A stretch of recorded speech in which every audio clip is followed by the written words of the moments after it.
Anyway, welcome again. My name is Cheryl Miller, and this is our 7 easy steps to private label. So a little bit about my background is I was served in the military as a cardiorespiratory therapist for 20 years. I've been a fitness instructor for 35 years. I've been a massage therapist for 25 years, and I'm also a master esthetician of 14 years. So during all of this, I used lots and lots of products, and about halfway through, I realized I'm putting a lot of money into other people's pockets when I can be making that money myself. And that was really kind of my motivation to begin to private label. But I didn't know anything about it when I first started. I had heard people mention it here and there, but nobody, everybody's pretty tight-lipped when it comes to actually, getting advice on how to private label. And as we go through this, I will show you why. I'll tell you why. And once you private label, you will also be tight-lipped, because it's a lot of work, it's a lot of effort, and it's a lot of energy that goes into this. And you don't want to just give that information away for free. Like, everyone has to kind of do their own research. There's nothing that I can tell you that is going to say this is going to be perfect for you, because things that you like are going to be different than things I like. It's no different than if I like a deep massage and you like a relaxation massage. They're both massage, but they're very different. So when it comes to products, there are thousands and thousands of them. Each of you are going to like a different way, a different product based on different tests that we're going to do. So I'm going to walk you step by step through private labeling here. Are already private labeling. I'm going to be going through all 3 different levels. This is going to be our stock level, our custom stock level, and our custom formula. So even if you are doing 1 or 2 now, you might want to switch which you decide to do as you go down the road, and we'll talk about that a little bit. Anyway, just like on every class, I always like to kind of start ourselves by just rounding ourselves, centering ourselves, and balancing ourselves. We're going to be together for a couple hours. So let's just go ahead and sit flat into our chair. Lean your chair, your back against the chair. Place your hands palms up into your lap, and I want you just to close your eyes. And we're just going to kind of center ourselves. So blowing all the air out of your lungs. When all that air is gone, zip up your lips and take a couple nice, slow, deep breaths in. And I need it to be a nice, slow 8 counts. So you're feeling your belly rise, your rib cage expand and open. Take that breath all the way to the top, and then I want you just to hold it there. Just hold it. Let all of that oxygen get in and nourish every single cell in your body. And then, like you're breathing through a straw, just a nice, slow exhale. And as you're exhaling, feeling tension leaving out of your neck, over your shoulders, down your arms, and leaving through your fingertips, taking any pain or tension with it. When all that air is gone, zip up your lips. Let's take a second breath. This one's just a little bit longer, a little bit deeper, a little bit fuller than the last one. Let that breath start in your belly and lift all the way up until you're sitting taller, filled with oxygen. Hold it at the top. And then again, like you're breathing through a straw, just a nice slow exhale. Again, feeling the tension leaving out of your neck, out of your shoulders, down your upper back, down your mid back, down your low back, over your hips, over your thighs, down your calves, and through your feet, and into the soles of, or into the universe, just letting that tension go. Let's take one more nice, slow, deep breath in through our nose, the longest, the fullest, the deepest yet. Getting as much oxygen as we can. Take that breath all the way up to the clavicles. You're sitting up nice and tall. When you think you can't take in any more, give me one more last little sip of breath, and then just hold it. And then just a nice slow, slow, slow exhale, releasing all of the tension out of your body. Okay, so during class today, like I said, it's going to be about 2 hours long. I have not done a webinar for this particular class yet, so I'm not exactly sure how long it's going to be. We might go a little bit over, we might go a little bit under, but anytime you need a break, just feel free to walk away and take one. All right, so let's kind of go over what we're going to be covering in class today. If you are looking at your manual, a lot of people who private label think it's really, you just buy a product, you just stick your label on it, and you stick it on your shelf, and it's as easy as that. But there's actually a lot more to it, and I'm going to be covering each and every step of it along the way.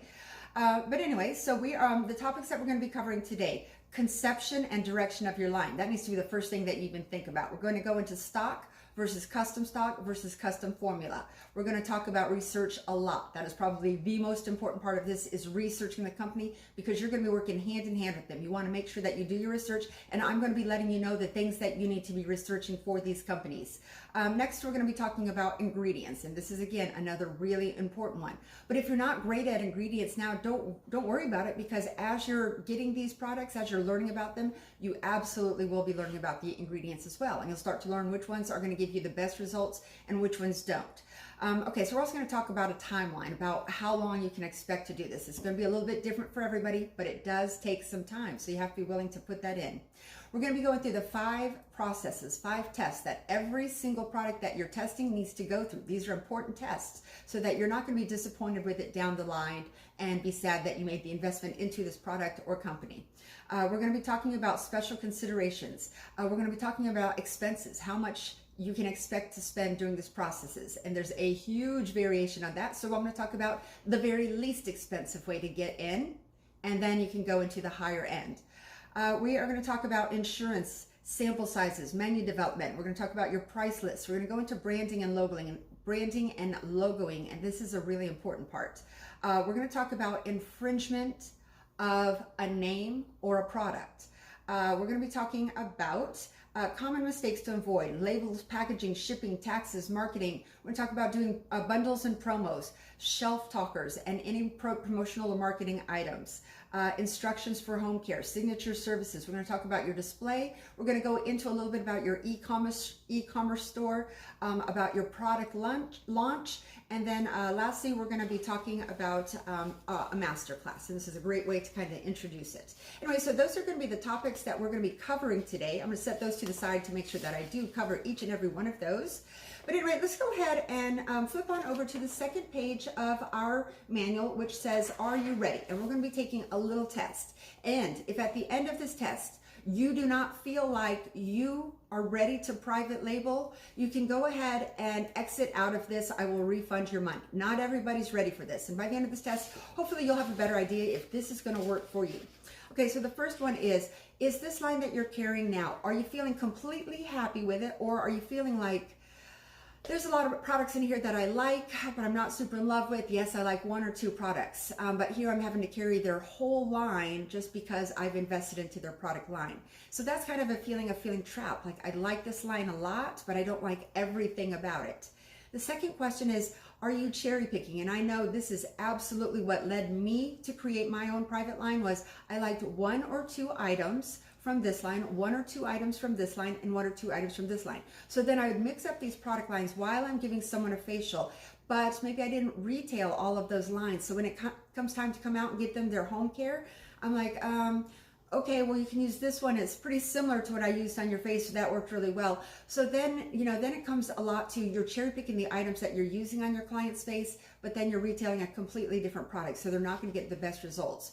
And cherry picking isn't bad. Like, even when you've got your private label, you're going to have certain products that you're only going to be using in your in your private room during services, and then ones that you're going to retail. You always need to keep a little something extra to the side, and that's fine. And you still can carry mainstream ones for that. But as far as when it comes to retailing, you want to be retailing your product so that you are making the most money off of what you're selling. So you want to be using products that are going to give them great results, and you can turn around and say, well, yes, you should buy this and use it at home.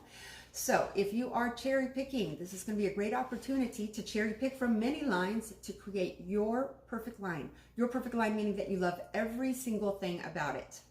Okay, the next one is going to be, are you financially prepared to do this? And this is kind of a funny one because people think that you need thousands and thousands and thousands of dollars to do it. And the fact of the matter is you don't. You could probably start, you could start your own private label for under $200, right? That's going to include your product and your labels and your logos. I mean, it's not expensive to get started. A lot of people think that if you're going to private label, you have to immediately jump into an entire line that's going to have every single product that they need, and that's not the fact. You can just start with one product that you absolutely love, and then you get used to using that product on your clients, and then you start falling even more in love with it. The more time and research you put into each of these products, you become very intimate with them, and you can describe them better. You can talk about why they need them. And even if you've never even been able to sell anything in your life before, once you're selling something that you helped develop and create and use, you're going to be able to sell it a lot easier. So when it comes to finances, don't get hung up on that because it can be done very inexpensively. You just want to get started. Once you get started, it's a lot easier to add on, but don't get hung up on overwhelming yourself by starting with too much too soon. Build slowly. I'm 10 years into my private label and I'm still building. I don't have a mask. Like I don't have a mask. For 8 years, I've been trying so many companies and I have not found a mask that I love. So this is always going to be a work in progress. Not only your products are going to be a work in progress, but your labels are going to be a work in progress. What you start out with, 5 years down the road, you might be like, yeah, this could use a little facelift or a little freshen up, or maybe my ideas have changed about it since. But anyway, just know that with this, you're not locked into anything. You can change as you grow and develop. So that's the beauty of this line, is it grows as you grow. The next is going to be, are you unhappy with the results that you're getting from your skincare line? So maybe you're with a major label and they're telling you the protocol and they're telling you the ingredients and they're telling you how to use it. And you're like going, okay, so I get why this should work, but I'm really not seeing great results. And so that's going to kind of go back to, if you're cherry picking different products, just trying to get great results, but you're not really dedicated to a line, this is going to be one that's going to be for you, because you're going to be trying a lot of different products. And within those products, you're going to find something that you absolutely love, or you're going to keep looking until you do find that. Okay, the next one is going to be, will your workplace allow you to private label? So if you're working for a company, so maybe, maybe you're at Hand and Stone. They already have their line. They're not going to let you private label. You will not be able to ever use any of your private labels there. But if you are a sole proprietor, or you work at like a soulless salon, this is where you are by yourself, you can sell whatever you want. Now, a lot of people are going to tell you that you need to have 2 or 3 or 4 retail lines so that people have a variety. But let me tell you, when you're creating your own, you can create that variety within your own line. So you're not having to choose between product lines. It's still your line. There's just variances to it.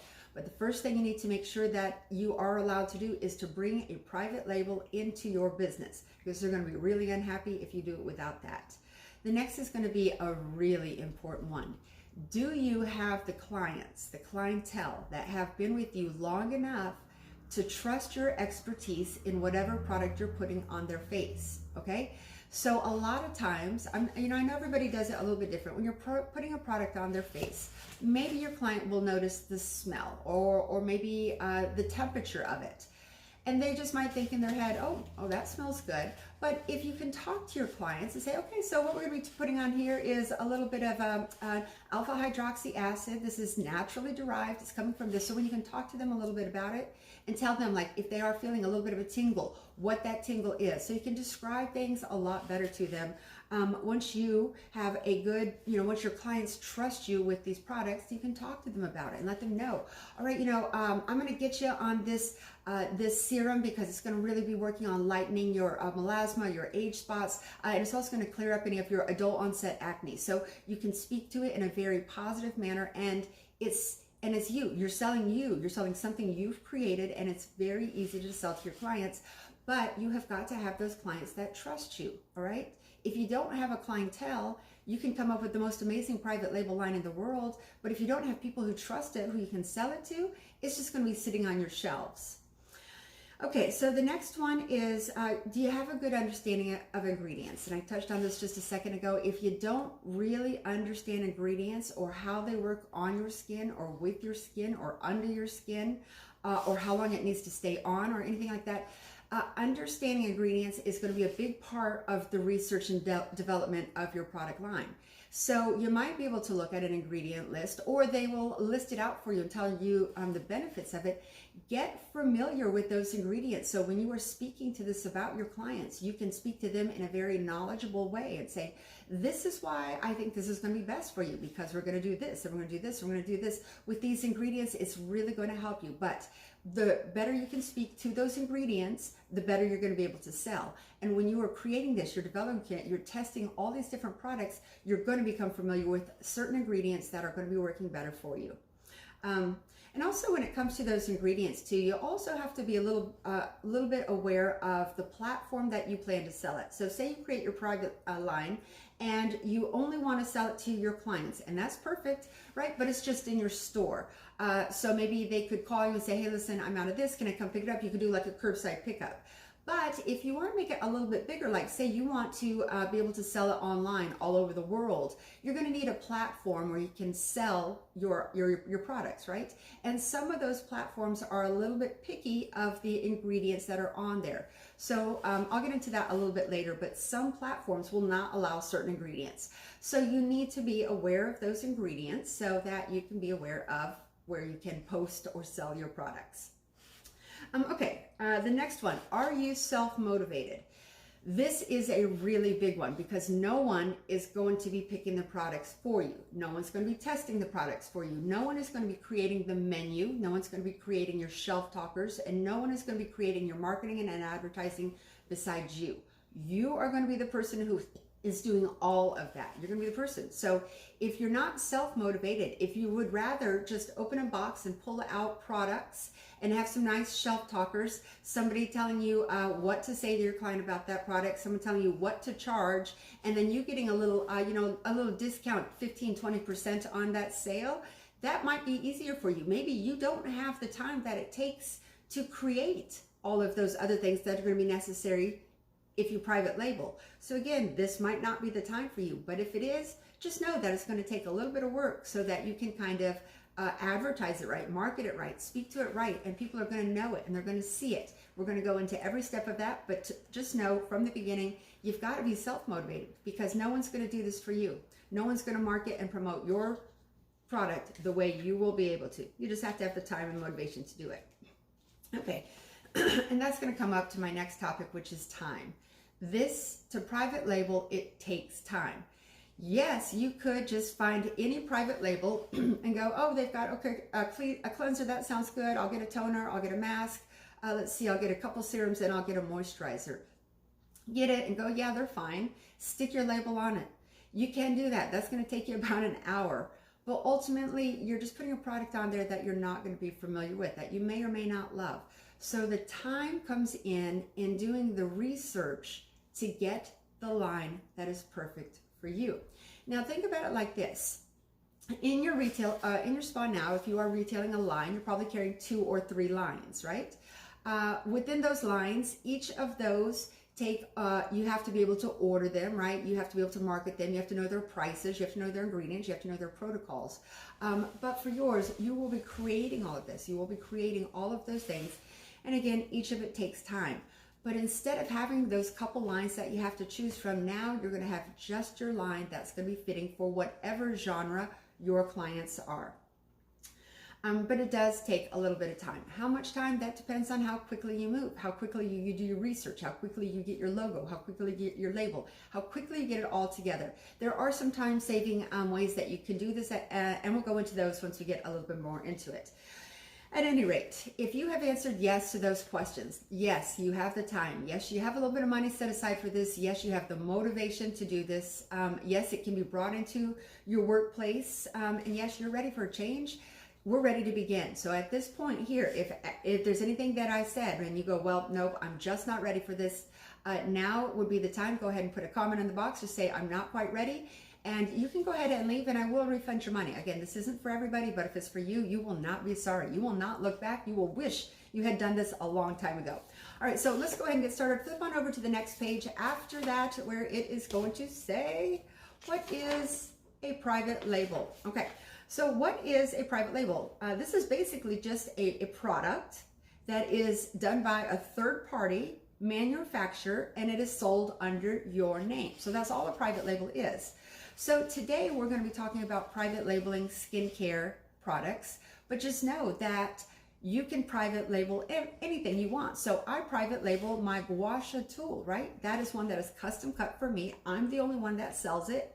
I created a technique around it. So I private label my gua sha tool. I also private label candles. Let's see, I did this one. This is from Through the Beauty of Hope. But once you, let me see if I can get that in the light there. Once you have your logo, it can go on anything. And once you start to private label, you're going to want people to get familiar with what your logo looks like so that anything that they look like, they'll go, oh yes, I know that, I know that. So for me, my logo is it's like a little woman floating out of a lotus flower, and it's on everything that I do. So when people see my logo, they realize that's me. And branding is kind of really the hardest part of getting your private label going. At any rate, this is a third party that is going to create a product that you are going to be testing and deciding, is this a product that I want to carry in my spa? It's no different than when you did it with a major line, Circadia, Glymed, Dermalogica. You tested their products before you decided, yeah, I want this line in. But a lot of times you went with a line that maybe you learned in school because they liked it, or you didn't have a lot of exposure to other lines. So in order to private label, you really need some good experience with different lines so that you can decide which products you like, which ingredients you like, which ones are going to be the most effective for what your outcome desire is. It takes a little bit of time to learn what you like before you know what you don't like. And that's what we're going to be testing with our private labels. You'll discover very quickly what you like and what you don't like. Anyway, the first step that we need to figure out when you're going to private label is the direction that you want to take your label. So for me, in my practice, I do all age management, okay? So that was the direction that I wanted to take it. Within that line, I needed to decide, do I want to carry an organic line? All right, so with an organic line, those are going to generally be a little bit more expensive. Not only that, you need to start thinking about, is this something that is going to have a shorter shelf life? So that's going to, that means you're going to have to push product through a lot quicker. Does it need to be refrigerated? If there are things about the product that are going to be high maintenance, like you have to go down to your refrigerator to get your eye cream, bring it back up to your bathroom to put it on and take it back down to your refrigerator, you're not going to do it. So these products, they need to be within your budget, and they also need to be convenient. All right, so if organic is the way you want to go, you would start looking for organic lines to carry the products that you want, and then you would start your testing from there. Examples of that, examples of what an organic line is. Anything that is organic is derived from organically grown ingredients. There are no pesticides, there are no genetically modified, nothing about it is genetically modified. There are no herbicides in it, and there are no synthetic ingredients in it, colors or fragrances. So that's going to be your organic line. Now, to be organic, it's expensive. It's expensive to grow things organically or do things organically. So you're going to pay more for those products. So the next step down from that is going to be a natural line. Now, a natural line can have organic products or properties to it, but it's just going to be a little less astringent. Like the difference between natural and organic is really just the testing that you have to go through to be organic. So with a natural line, it is mostly organic ingredients. They generally are not going to include any ingredients such as aluminum, any petrochemicals, any mineral oils. That's just a large molecule oil that does not penetrate the skin. But some products may have mineral oil in it. Like if I'm going to get an eye remover, I want that large molecule oil so it can break down the dirt or debris very quickly.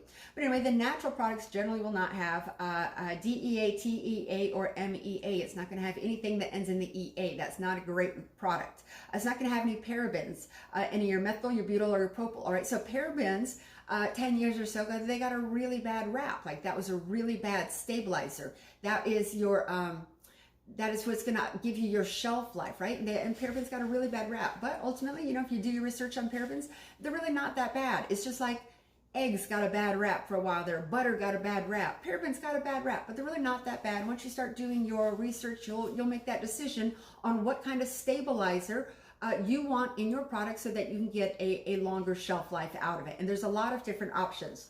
But anyway, within the natural lines, you're not going to generally see any parabens in there or any preservatives. You're not going to have any PEG. These are going to be things that dissolve oils. You're not going to have any sulfates in there. That's what's going to give you your lather or your bubble to your, say you get a cleanser or something like that on your face. Some of them are going to be creamy. You don't emulsify. Others, you're going to add a little bit of water to it. It's going to get nice and foamy. And that's where you're going to start to see some of those sulfates where you're going to have that bubbling action.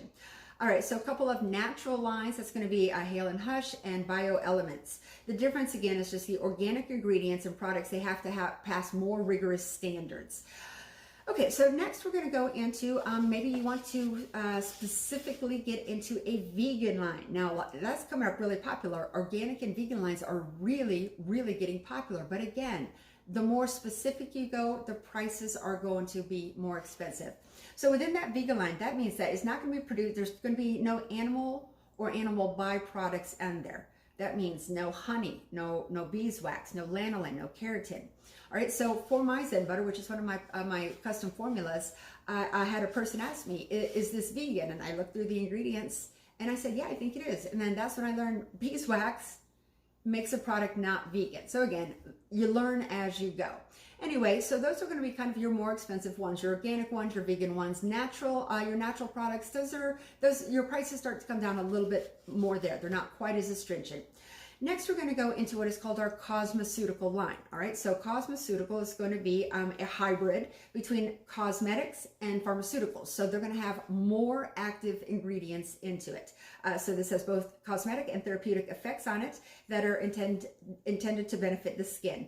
The ingredients are going to have a reason for them, like age prevention, or they're going to have a specific function. They may contain retinol or any variants of retinol. It may have growth factors. There are a million growth factors out there. It might have an alpha hydroxy or a beta hydroxy in it. It's going to be a little bit more active than, say, a natural product. So if you're looking cosmeceutical, it's just going to be more effective. So it might have some peptides in there. It is not going to be as effective as, say, your medical line, but it is going to be, say, more effective than your natural line. So those are really just ingredients when you get into the cosmeceutical line. So for age management, most of my clients want those cosmeceutical ingredients in there. So that's what I go for. And then the last one is going to be your medical grade skincare line. A lot of times you're going to need a medical director on staff, or at least kind of overseeing your spa. And a lot of people aren't sure where to get medical directors, but it's like this. You could reach out to any, this is what I did anyway, reached out to a couple different doctors in my area, nurse injectors and dermatologists and stuff. And I said, hey, do you do any of this? And these were people who I already worked with. I do a lot of reconstructive work for massage, facial reconstructive work for facelifts and jaw reconstruction accidents and so forth.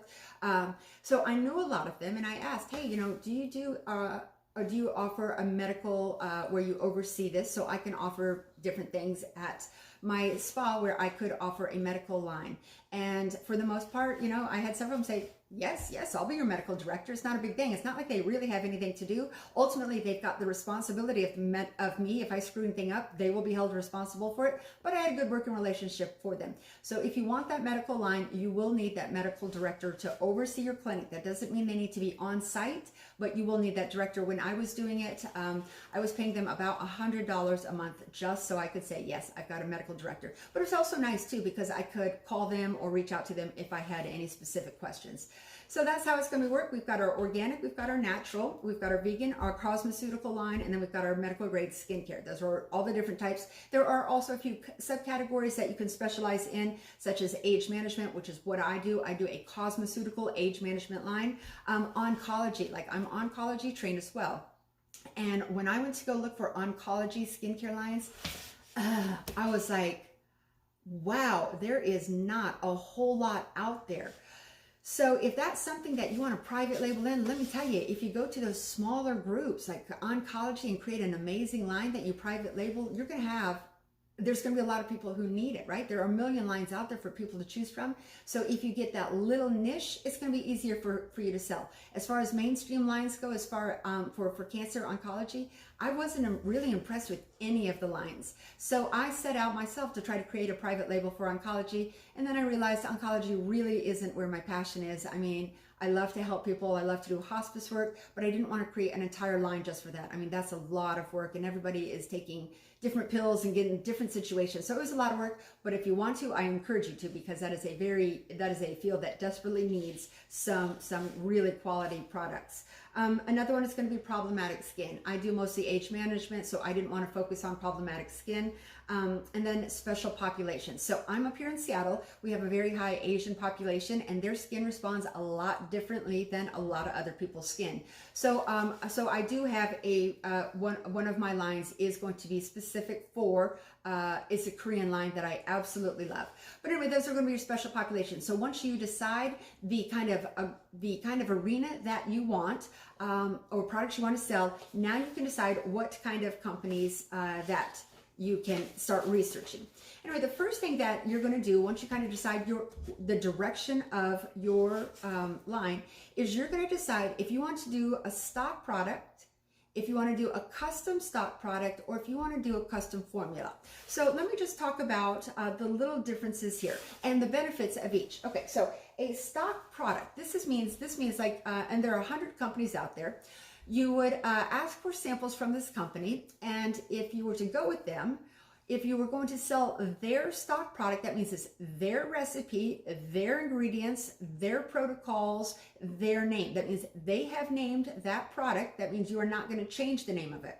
So when you receive a stock product, it looks something like this. All right, so this is just a bottle, and it's got the name of it. I don't know why it's so hard to see on the camera here. Anyway, it is a plain bottle, and there's no logo on it. So this area here is where I would put my logo. On the back, they've already got all the ingredients listed from most to least. They've got that, recycle. They've got that there was no animal testing on it. They've got the instructions on it. And it's already sealed at the top, so it is not going to leak.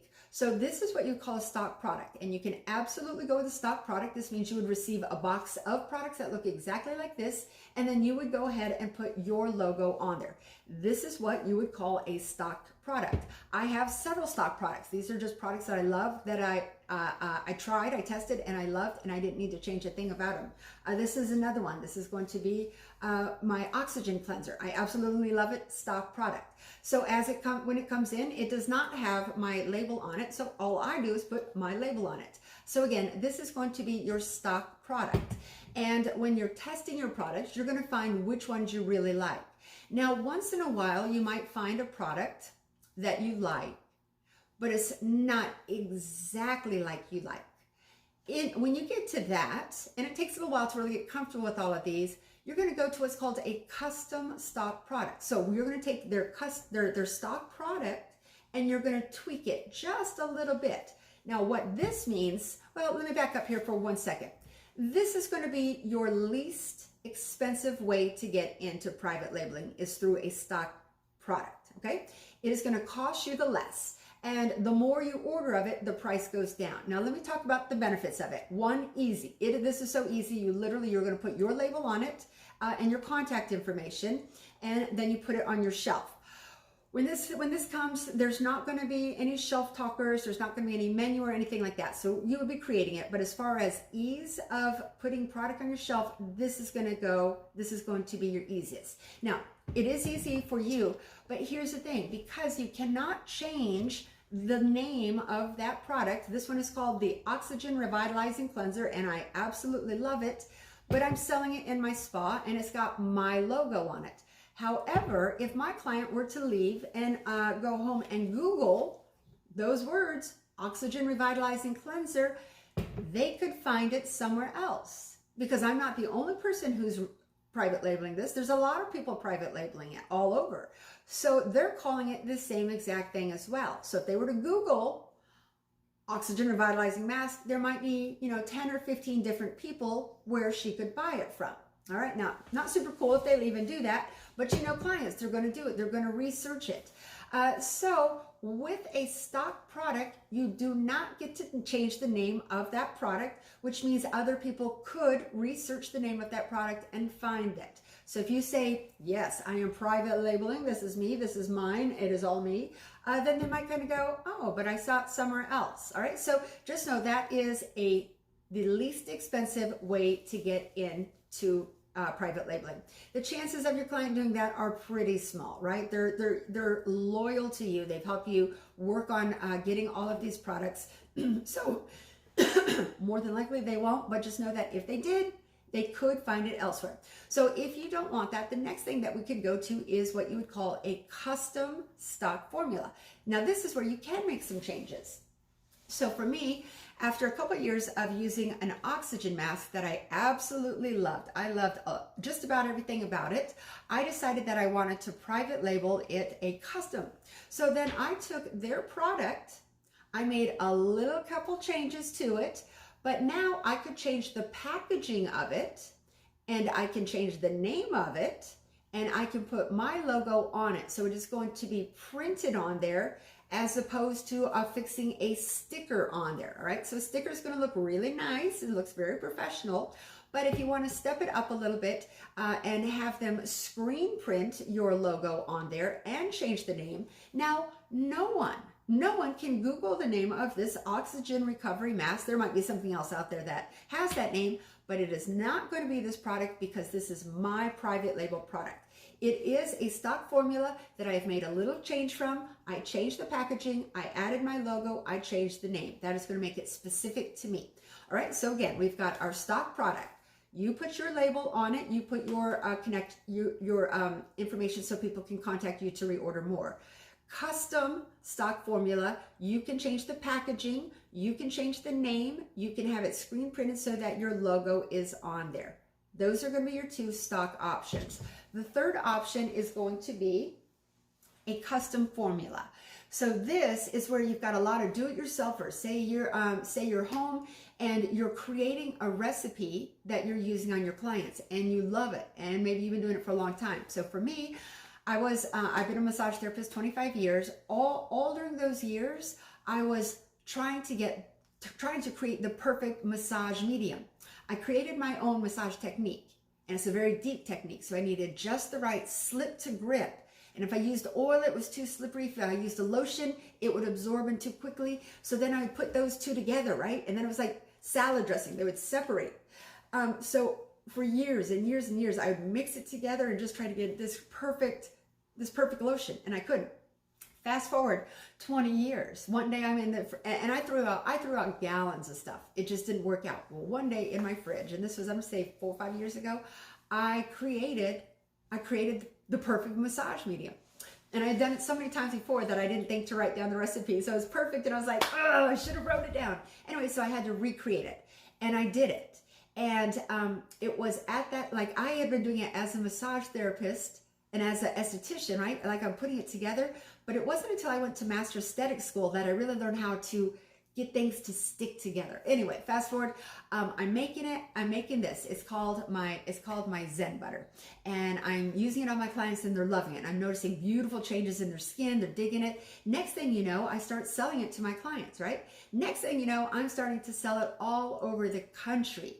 And it's taken over my house.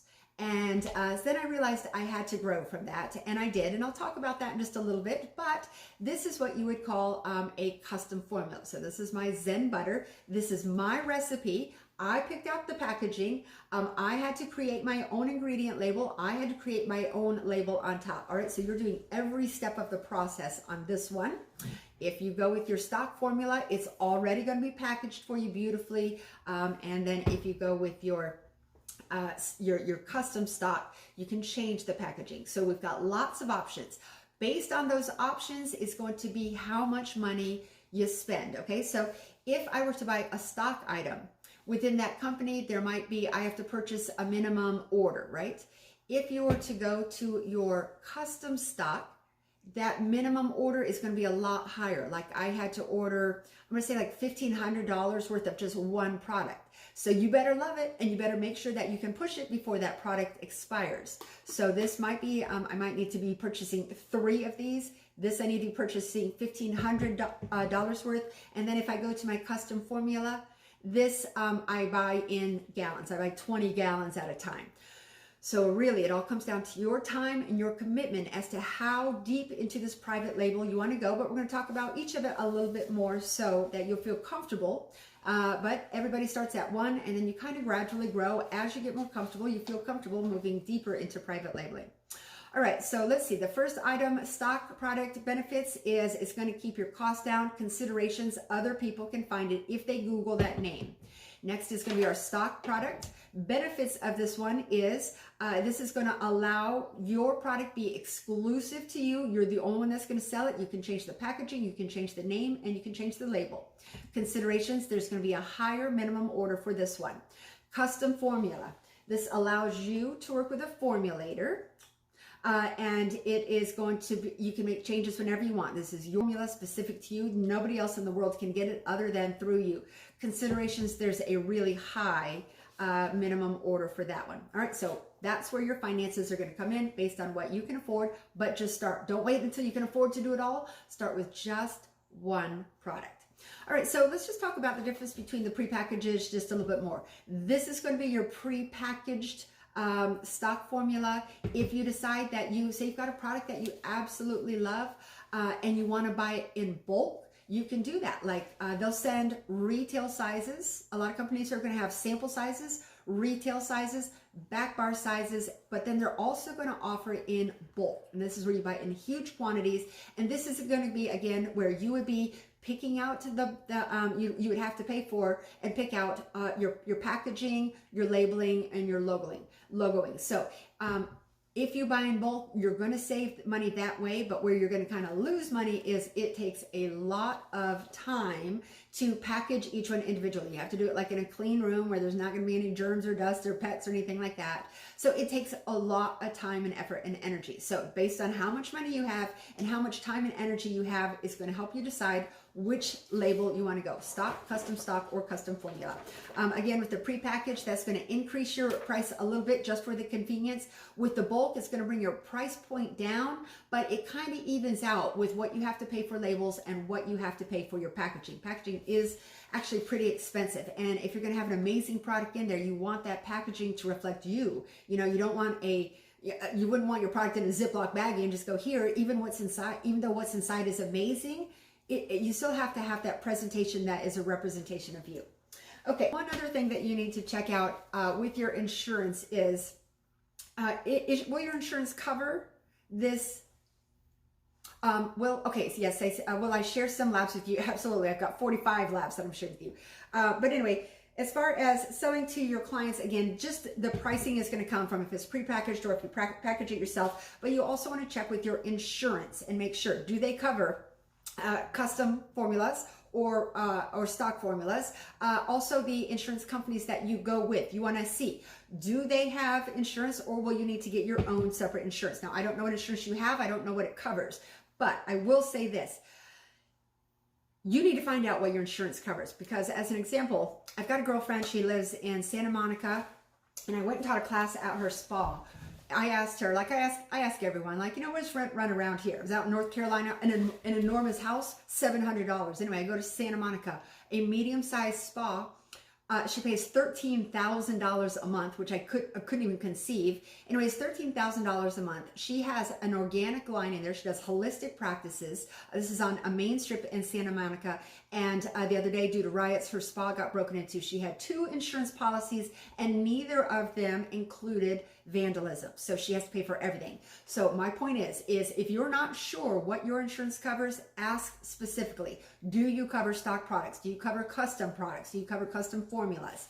And as you go on into the custom formulas, the ingredients are also going to change what your insurance covers. I will talk about that more in just a minute.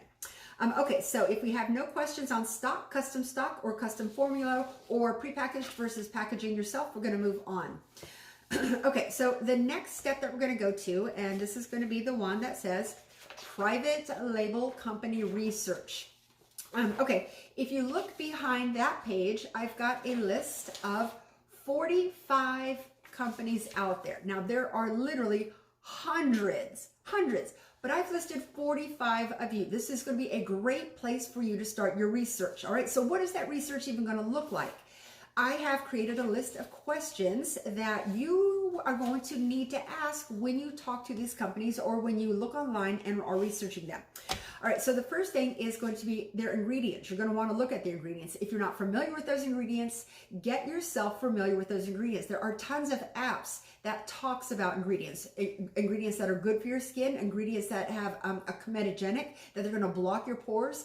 There's a lot of different apps out there, and they will break it down ingredient by ingredient. But anyway, if you are looking, when you're starting your research, look at the ingredients and then ask where, or find out where these ingredients are sourced. You want to find out if they're organic, if they're vegan, if they're wheat, or if there's gluten in there. I mean, these are crazy things people ask me when when they're filling out their health intake. They'll say, I have a gluten intolerance. Now, normally you would think that is if they were ingesting gluten, right? But a lot of people have a gluten intolerance if gluten touches their face. So when you are researching your products, you want to find out if there's gluten in this product or wheat or anything like that, or any other allergies. More and more people are having more and more skin allergies. You want to find out if they have a good reputation. So you're going to check the Better Business Bureau. You're going to Google them to see if there's any lawsuits or anything like that. But another really good way to get a recommendation for a good company is just ask some of your friends who are private labeling. And like I said, most people are pretty tight-lipped about it because they don't want you carrying the same products they're carrying. But a lot of people, if they don't live near you, they're going to say, yeah, this is who I like. This is the product I like. But again, for the most part, people are pretty tight-lipped. You know, even on social media, there are a lot of different groups for private labeling. And each private labeling company will have their own private group so that they can answer questions about that.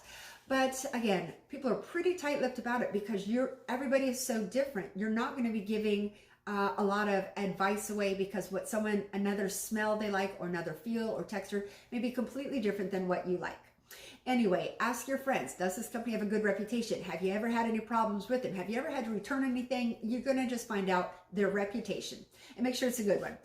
Next, you're going to ask them what their initial minimum order is. Now, the good part about this is most companies have 0 minimum order for your first order only. So that's where I'm going to say try as many products as you want within that company. And then we're going to start narrowing it down. When you do this, a lot of companies are going to have sample sets, but you can also full size if that's something that you want to try. Now, I like to order the full size of them because I want to try it on as many faces, on as many people and ethnicities as I can to see how effective it is and the efficacy of it. So I am generally going to be, on my first order, once I've done my research, I'm going to be ordering full-size products of them so that I can test it on more than just one sample. Like if I get one sample of a product, yeah, I'm going to test that on me, and that's going to make me determine if I want to place an order with that company. Let's see. Aside from that opening minimum order, again, a lot of times it is going to be 0. You do not have to have a minimum order on your first one, but then you need to ask what their recurring minimum order is. And this is kind of important. Sometimes it's going to be a number. Like for one of my companies, I have a $300 minimum order. Like I can't place an order until I've reached that $300 point. I can order as many things as I want in there, but it's got to equal $300. That's before shipping. But some of them have where you have to order a specific amount of that product. So as an example, one of the products I love is Gamage. I have to order it in sets of 3s. So I couldn't order just one. If I want one, I have to order 3. 3, 6, 9, or 12. But a lot of times if you order 12, they're going to throw in an extra one. So when you are talking to them, ask them, what is your initial order minimum? And then what is your recurring order minimum? All right. And they're going to be different, but that's important. Next is going to be what the discounts are. So say you're going with a stock product. Say you love this one and you want to start retailing it on your shelves. A lot of times, the more you order of a single product, the price goes down. It's not a whole lot, so don't get totally caught up on that.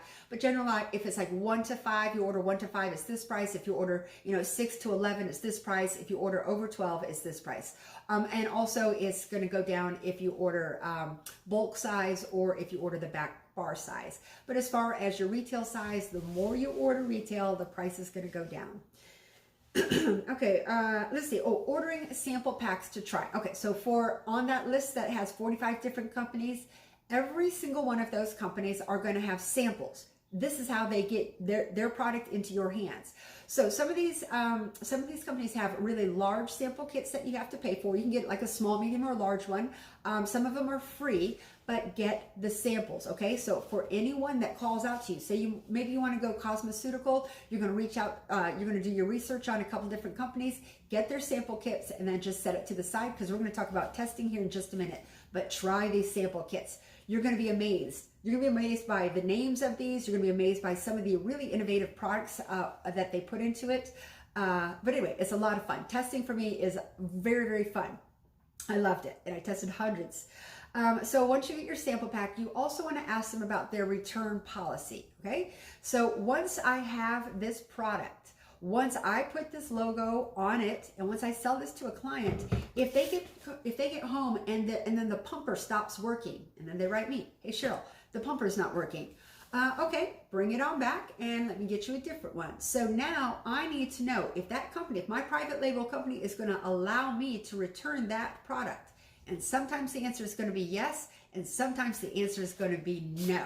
So you need to ask them. And let me tell you, I have one product that I love. It's an eye roller pen, and they do not accept return if that roller ball doesn't work. So it's infuriating. So you need to ask these companies. Luckily, it doesn't happen very often, but you need to know before it does so that you don't get mad at the company. Ask beforehand. And a lot of times they're going to have you send that product back to them. All right. So that means your client has to give it back to you, and then you have to give it back to the company. Anyway, get all that information straight before you lock in with a company.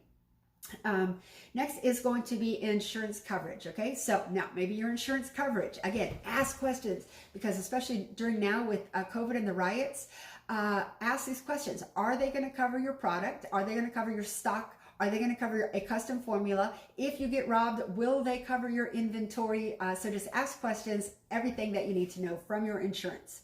Next is, is the company that you're going to go for, that you decide to go with, going to have ancillary services? And a lot of companies are going to say yes. The bigger companies are going to say yes anyway. So what an ancillary service is, say you like a product. And this is one that I love. This is my Aloe Cucumber Toner. I've got this really large area right in here, right, where I'm going to put my logo, just like I did on this one. This came without a logo, and I just put my sticker on it.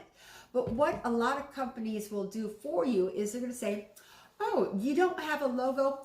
We'll create a logo for you. Oh, you don't have labels? We'll create labels for you. So an easy way to do a stock product, say I wanted to do this one, is I could have in-house where I'm ordering this product, they could do my labels, and they could put my labels on, so that when I receive this product to my house, all I have to do is unpack it out of the box and put it on my shelves. You know, however, charge whatever I want for it, put it on my shelves.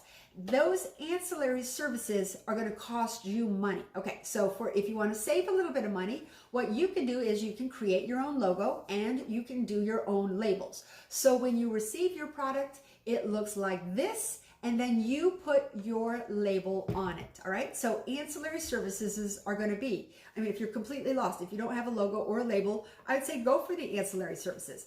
But it can be a little bit tricky in that if you have your line, like I said, if you're cherry picking for a bunch of different product lines, private label companies are not going to be any different. You're not going to find every product that you love in a single line. Like you can't do it now with your mainstream lines. So you're not going to do it with your private label lines, which means that you're probably not going to go with just a single private label line. If you do, good for you. That'll save you a lot of money, but I doubt it. I doubt you're going to find everything that you love within one line, which means you're going to go with probably 2 or 3 lines. For me, I go with 4 lines.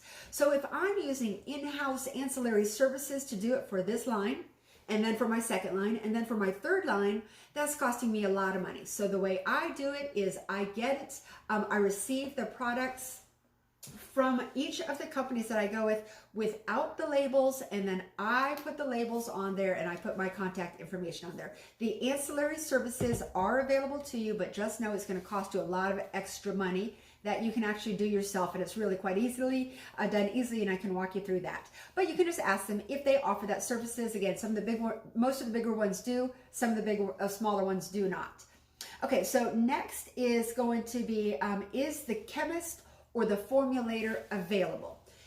All right, this is kind of an important one, and you might not think it's important now. You get the product, you love it, and you have no problems with it. But let me tell you a little story. This was, I'm going to say 4 or 5 years ago. I was competing in the Skin Games, an international skincare competition, and I was seated in front of these 8 judges. I had to do a case study, an 8-week-long case study, where I would talk about the techniques that I used and the products that I used and the ingredients that I used, and they would ask me a question. All right, Cheryl, what was the pH of the glycolic that you used on this client, blah, blah, blah.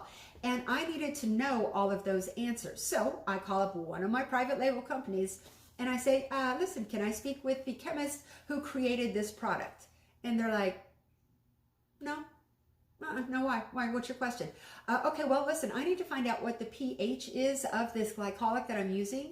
And they're like, oh, yeah, we cannot give you that information. And I'm like, All right, so that's great. Now I can go to the Skin Games, and when my judges ask me what the pH of my glycolic is, I'm going to say, yes, sorry, they wouldn't give me that information. No, that made me look stupid. So that really changed my ideas of that product line that I was using, and I was not happy with them, right? So you need to find out if you've got a question about an ingredient or a product or a special situation, or if you need to find out if there's gluten in a product.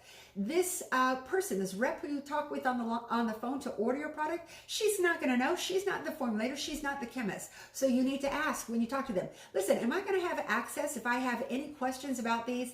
Some companies will say yes, and again, other people will say no, that is our proprietary formula and we do not share it. So ask those questions before you go in, especially if you're going to be competing in the Skin Games, because you'll need to know. All right, so the next one is going to be, there are mainstream lines. So say you want a private label, but say you've already got a mainstream line like Osmosis. You love their line. You love it so much that you want to private label their line, okay? So some mainstream companies will allow you to private label. It is their product. It is your label. And does anybody need to know the difference? No, absolutely not. But if you love a line so much, you can ask them. Some companies will, some companies won't. But I'll tell you what, if you come in and say, you know what, I'm thinking about private labeling with your company, is that something you do? They might say no. But if you give them a price or negotiate with them, a lot of them are going to say yes. Here's an example. My Zen Butter. This is my custom formula. Now, when I went to the Skin Games, when I said they're asking me about all of the ingredients that I used, one of my judges was a formulator, a guy named Sam Dat out of California. And I wanted to impress him so much because I wanted to take my massage medium that I made and I wanted to have a formulator. Like I said, I was making it out of my house. I was selling it out of my house. I was selling it all over the country. But I'll tell you what happened before I went from making it at home, selling it, and to going to a custom formula. I was making it out of my home, and it had taken over our house, like between all of the product and all of the labels and all of the packaging, all of what it takes to mail it out. I mean, it was taking over my house, which was good. Trust me, I was thankful because I love sharing this product. It was something I'd worked on for 20 years. But like I said, it was this mixture of oil and then water. I needed that oil hydration and that water hydration. So it's basically like a salad dressing. 8 different layers of oils, all a different molecular size and melting point, right? And when I was making it in Seattle, it worked out really well. I mean, it emulsified beautifully and it applied beautifully. I loved it. But then when I started sending it out to, say, Arizona, when it started getting hot, it would separate like a salad dressing. The oil, the oil and the water would separate. That's when I realized I was a little bit out of my, out of my wheelhouse, out of my scope of practice. I was like, okay, I've got the ingredients. I love the ingredients, but I need to find a formulator who can put it into a way that it is not going to separate. That was beyond my level of chemistry in my kitchen. So I started off looking for a company that did this. So for one of the companies that I went with for my stock product, they also custom formulate. So I'm like, okay, you guys, I've got this recipe. I want you guys to custom formulate it. You have to you sign a non-disclosure agreement. You pay them a lot of money to do this, and then they start to formulate it, and then they'll send you a little sample. Now, from me creating it in my kitchen to them creating it into their laboratory, I'm not exactly sure what happens, but it wasn't good. Like, it wasn't even close to what I was doing. So they'd send me these samples and I'd be like, no, no, this is horrible. I wouldn't put it on my dog's feet. So after a while, the first company that I went with, that I already did a stock formula with, I tried to private label with them. And after about 6 months, I was like, you guys are never going to get it. So I just cut that contract off. Anyway, fast forward, I went to the Skin Games. I was looking for a formulator there, ended up meeting a guy named Sam Dat, and he says, yes, I'll formulate for you. Now, he formulates for over 800 companies, so he's not cheap. But the thing about it is I didn't know anything about his reputation. I knew he just formulated for 800 companies. I got his contract. I was seriously deciding this is something I want to do, and something just didn't feel right. In steps one of my mentors, And she says, you did not want to formulate with that man. He steals recipes. He stole this recipe and claimed it as his. He stole this recipe and claimed it as his. He's in a lot of lawsuits because he's stealing people's recipe. Now me, I'm just a little tiny person, right? I'm not going to fight him if there's a lawsuit. So he could potentially take my recipe and claim it as his own, and I'd be lost nowhere. So I was fortunate that I had that guidance. But then I was still like, all right, well, I still don't have a formulator. Like I said, some of the mainstream formula companies, they will private label for you. Osmosis is one. Tizo is another one. They do a wonderful sunscreen. If you want to private label your sunscreen, you can talk to Tizo and private label it through them. It is more expensive. But anyway, fast forward, this mentor friend of mine, Christine Heathman, she owns Glymed Plus. She and I are at lunch one day and we're just chit-chatting, and I'm telling her about my Zen butter and about my problems that I'm having trying to find a formulator for this. And I asked her, do you ever private label? And she's like, no, why would I? I have my own lab. I have my own scientist, my own chemist. No, why would I? And I looked at her and I said, well, just maybe because you like someone. And she laughed and she's like, oh, fine, I'll do it. So I asked this woman who had never private labeled in her life if she would custom formulate mine. That meant I got to use her formulator, her scientist, her chemist, her labs, right? That's something she had never done in 30 years. I'm the only person she's ever private labeled for. My point is this: if you don't ask, you don't know the answer, right? She would have maybe never done it for anybody else, but she did it for me. So if you have a company that you absolutely love their product, ask them, hey, do you private label? The worst they can say is no. The best they can say is, yeah, sure, let's do this. All right, so let me just get a quick little sip of water here. All right, and we are moving on from our mainstream. Next is going to be the location of the company. While that doesn't seem like a big deal, some of these companies are in Australia. So if you're in Texas and you're selling a product that is fabulous out of Australia, there's a couple things you need to think about. The time that it takes to get to you is going to take weeks. It's going to have to go through customs, and a lot of times it gets held up in customs, and the shipping is going to be very expensive. So when you're talking to these companies, ask them, all right, well, where are you guys located? And then you're also going to ask them what their shipping prices is. Now, some companies, some wonderful companies, have a flat rate shipping no matter what you order. Other times, shipping can be very expensive, and it can be very, very long. Like I just got one box the other day, not a very big order, and my shipping was $55. So you need to think about that shipping cost, where it's coming from, and how long it's going to take to get there, so that you know how far in advance you need to get your orders in place. So the shipping costs and the time, like I said, the shipping can get really, really expensive, and you want to know how long it's going to take to get to you. You also want to, this goes back to being able to talk to the formulator, finding out if they are vegan, if they're dairy free, if they're wheat free, if their products are made in a nut-free environment. So you're going to just want to find out these questions so that you don't run into problems later. Some people are so sensitive to nuts that if they use a product that is made in the same bowl or even gluten in the same container that something else was made in, they will have a reaction. So just know, if that is important to you, that get those questions out of the way initially. You also want to find out if there's going to be any animal testing on it. A lot of companies did not do animal testing because it was not politically correct for a long time, and now they're going back to animal testing. So do your research and find out. If you're going with a line that does not do product testing on animals, make sure that you've got that logo on there so that your clients know that you are aware that products you use in animals don't need to be tortured for that, if that's something that you believe in. Okay, so let's talk about next. You're going to ask them if they've got an organic line, a natural line, a cosmeceutical line, or a medical line. So a lot of times, one private label company is going to have different lines. Their lower end, their medium end, and their high end. So ask them what lines that they have and which lines that you can use. Also ask them if you'll need a medical director for any of their specific lines. Okay, so next is going to be their marketing and promotional items. So if I get this and it's got no label or logo on it, they're not going to be able to send me marketing material. All right, they can send me material that's going to tell me about the product, about the ingredients, the actives, how it works, why it works, when I should use it, how long I should use it, but they're not going to be able to give me any marketing material that I can use on social media or even like shelf talkers that I can put onto the shelf. So this is where that self-motivation comes in. Yes, you are getting a great product at a really great price. Yes, you are making a lot more on the back end, but it's going to take a little bit of work for you to get that marketing and advertising out. So that takes just a little bit of work on your part.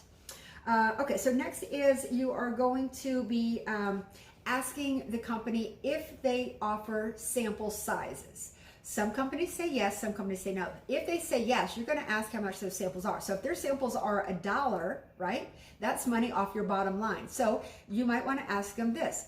Let me get a back bar from you, and then I'm going to do my own samples. And we can talk about packaging when we get to that in just a second. But anyway, ask them if they have pre-made samples.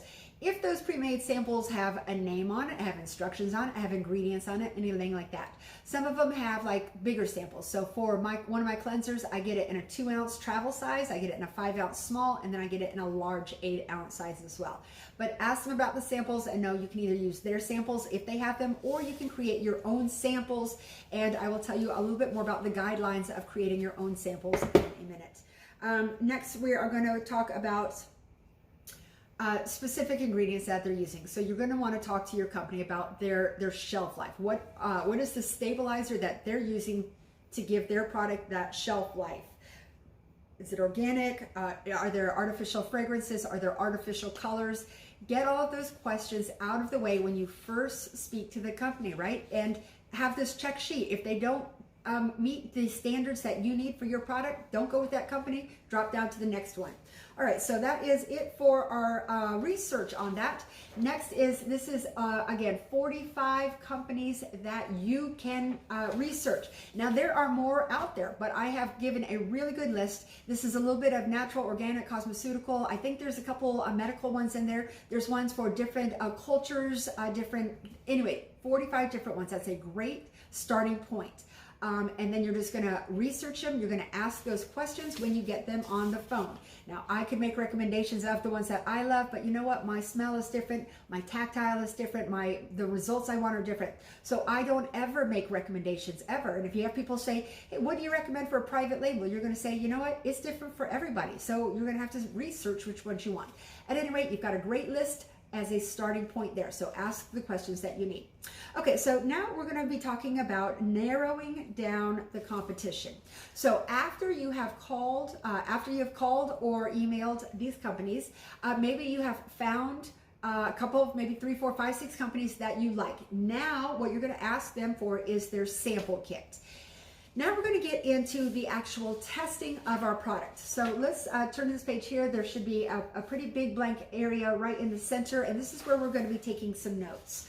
So this is the way I did my testing of my products. When companies send you their tester products, it's going to come into little tiny sample sizes like this, and each one is going to have instructions on it. Now this is a tiny little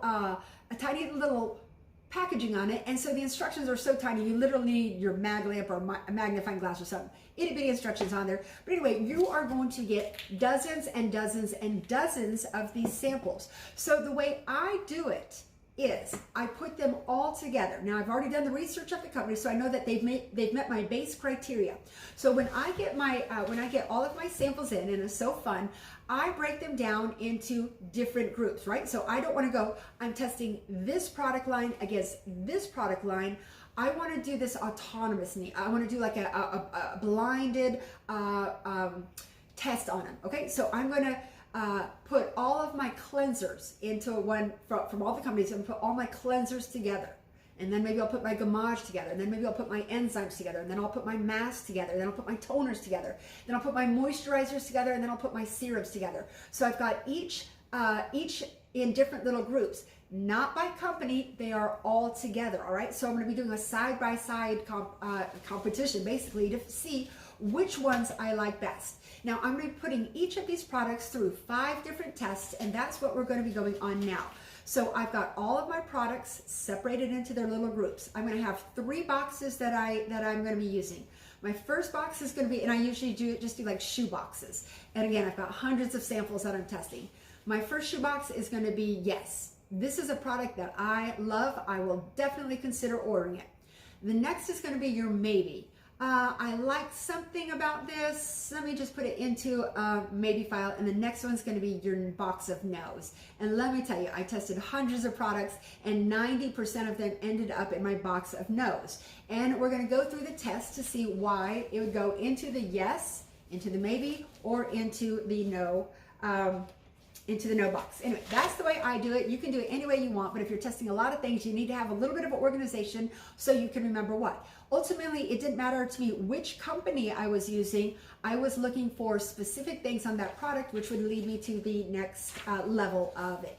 All right, so the first thing that I want to do is open up my little package, and the first thing that I want to look at is the color of it. All right. Looking at that color, if it is an unusual color that is not found in nature, it is not going to be super appealing to you or to any of your clients. So the first thing you're going to look at is your color. If you like that color, perfect. It's already passed one test. Next thing you're going to do is smell the product. All right. Not everybody has the same smell, but if you like the smell, that can either go into the yes or the no or maybe file. Now, some smells are so awful that they go right into the no. Like I don't even care how good the ingredients are on there. That smell is nothing that I would want on or near my face. So color and smell is going to be your first test. That's where if it passes either any of those tests, you're going to put it into the box. That is your first test. We're going to continue on with the next one. I'm testing color and smell. Yes, no, maybe. After I've done all of my cleansers, then I would go through and I'm going to give all of my cleansers the second test. So I'm going to take the yes and the maybes, and I'm going to put them through my second test. And this is going to be viscosity. This is what it's going to feel like. Okay, so let's just stick with cleansers for now. I'm going to see how it feels on my fingers. I'm going to see how it feels on my face. Is it a smooth, silky one? Is it a cleanser that does not need to be emulsified by water? Like, is it just a creamy cleanser? How does it feel? Are there particles in that? All right, so maybe it's going to have little bamboo pieces or jojoba beads or just any particles in that cleanser. All right, so I'm just going to see how that feels. The viscosity of it does it feel good to put on, or does it feel weird as you're applying it on? And then you put it into your yes, no, or maybe box. Once you have your yeses, we're going to give it our third test. This is going to be thermal changes. All right, so this is going to be, how does this product change, or if it changes, when I do ice over it, say like cryo globes or a cryo cube. How is this product going to change if I put it under steam, or if I use a hot rock over it, or even a dermophile over it? So I'm going to be looking for thermal changes. Sometimes they enhance that product and they make it more effective. Other times they are going to impede or stop the efficacy of that product. So, but I'm going to put it to the test, the thermal changes. So first I'm checking color and smell. Yes, no, maybe. Next, I'm checking the viscosity. How does it feel when I put it on? How does it feel in my hands? What is the texture of it? Next, I'm going to be checking how it responds to thermal changes, warm or cool.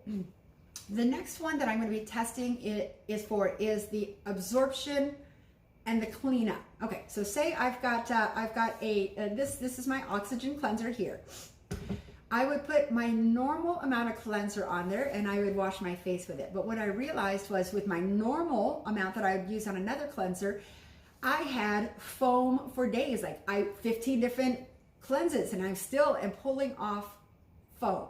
So that one has a really nice lather to it. I need a fraction, a tiny bit of it. But I didn't realize that until I got to using it. So I'm going to check out how much of the product I need to be able to use it. I'm also going to check to see how it absorbs into my skin. And I'm also going to be checking for the cleanup of it. All right. This was a huge one for me. So say I'm using a cleanser or maybe even an enzyme, and it's got little granular things in it, little particles in it. And I'm cleansing the face, and that's great. Maybe those particles are doing a great job of exfoliation, hopefully. But now I go to take off their product of their face. Now I go into my next step of my facial, but I can still feel granulation on their face. It drives me bananas. So then I go back and I clean their face again. Third step of my facial, and I'm still feeling little granulation. So doing that test to see how it cleans up, to see if it's super foamy or if there's particles that are going to be left behind, this is a huge part of your testing. First thing is color and smell. The second one is going to be the viscosity of it, how it feels going on. The third one is going to be those thermal changes. The fourth one is the cleanup, and you have got to try the cleanup. Trust me, you'll be very frustrated on some. Even if it's like a gel, you take it off and you still might have some of that residual product on there. So cleanup is imperative for me. And then the last one is going to be probably the most important one, is the efficacy. Is this product doing what it's supposed to do? Does it smell like it's supposed to smell? Does it give me the response that I need? So maybe I'm using like a thermal mask when that's supposed to warm up. Is it actually warming up? Is it warming up too hot or too cold? So you want to put every single one of those products to the test. I'm going to go through it one more time. We've got it listed 1 through 5 on our paper. The first test is going to be the color and the smell. You don't want anything unusual or awful. Here's an example. There's one product that I had. It was my Ultra Soy Moisturizer. It smelled like Play-Doh. Now that's not a particularly good smell. It's not a smell I particularly like. But you know what? The ingredients in there and the efficacy was so good that I kind of just went with that smell. So it's not my favorite smelling product, but it is my favorite moisturizer. So that's going to be where you decide on the color and the smell, something you like or don't like. Now again, everybody's going to have a different way on this. So I can't tell you what worked for me because you've got a different nose. Next, number 2, we check the viscosity of it, how it feels going on your face, what it feels like when it's on your face. Does it have a good feel? Does it have a good lather to it? Whatever. Thermal changes, ice or cold. Absorption and clean up. This is a big one. That's gonna be number 4. And then number 5 is just we're looking for the efficacy. If an enzyme says that it is going to be removing dead skin and I'm not seeing any dead skin removed, then that is gonna go into my no pile. No, I'm sorry, it didn't work. So I'm gonna do those 5 tests for every single product that I have. I'll run it through my cleansers, I'll run it through my toners, my masks, every single one, especially the serums, because there are a million serums out there. They need to have those tests. This is how you are going to go from, say I had hundreds and hundreds of samples. This is how you're going to bring it down to more of a finite field to where you can decide that, all right, this is going to be my entry level products that I want to start with. Again, you might get 2 or 3 from this company, 2 or 3 from this company, 2 or 3 from this company. That's why you need to find out what their minimums are. I doubt you're going to find everything with one company. Just be aware of that. So the testing process is really kind of what takes the longest time, but it's also the most fun. When you're doing these tests, you want to test it on your face, but you also are going to need to find people to test it on. And this is kind of the cool part of private labeling is when I had all of these tester products, I would bring my clients in and I said, listen, you know what? I am testing some new products. I am going to be going into a private label line. I would like to get your opinion on it. When I first started off, I've got a son, my husband has a son, and then we always had foreign exchange kids. So I had 3 boys in my house and my husband. So at first I started testing products on them. And then after not very long, they all quit. They boycotted. I mean, it was ugly. Like I would have to sneak a mask on my husband when he was sleeping just so I could see how it applied on there. He'd wake up screaming at me, and that's where I was like, okay, I need different people to test these products on. So that's where I brought it into work, and I tell my clients, all right, I'm putting this together and engaging my clients in that process, getting their feedback. All right, well, how does it smell to you? And how does it feel to you? Does it feel warm? How about when I put steam on it? Is it changing up? So I got a lot of people's different opinions on it. And then that's why I would buy, like for my first order, I buy the full size. So I could try it on a lot of different people to see how it turned out. And it's really kind of funny. Like, as an esthetician, you could put it on and go, oh yeah. Now I can definitely feel that alpha hydroxy is kicking up a little bit of heat in there, and I can feel the granulation. But that's not the way your clients are going to talk to you. So one time I was doing a mask on a client, a nice cooling mask, and I said, okay, well, how does this feel? And she says, oh, it feels blue. And I'm like, blue? I mean, that's not a description. What? So then I had to kind of guide them. All right, so I had to guide them into the feedback that I was looking for, but mostly was Did you like the way it felt? Did you like the way it smelled? And did it work? Those are going to be what is going to keep a product line going for me. But my clients, because they were part of that process, they were invested in it. So when it came time to sell it, they were engaged in it. They wanted to buy it because they were part of that process. When I am doing all of my practicing on or trying on my clients, I'm going to have them sign a model release. And this is just a format you can get anywhere on Google. Just type in model release. This is saying that, yeah, you're going to be my model today. I'm going to be asking you these questions, and you're going to be giving me these answers, and I'm going to be taking a before and an after picture. Some clients said no, but the majority, yeah, they love being part of it. They love trying new products and seeing if things are going to work out. And again, they were invested in it. So when my product was final, they loved it. They already were very familiar with it, and they loved it. And my family, it was a lot more peaceful at home because I wasn't practicing on all of my boys.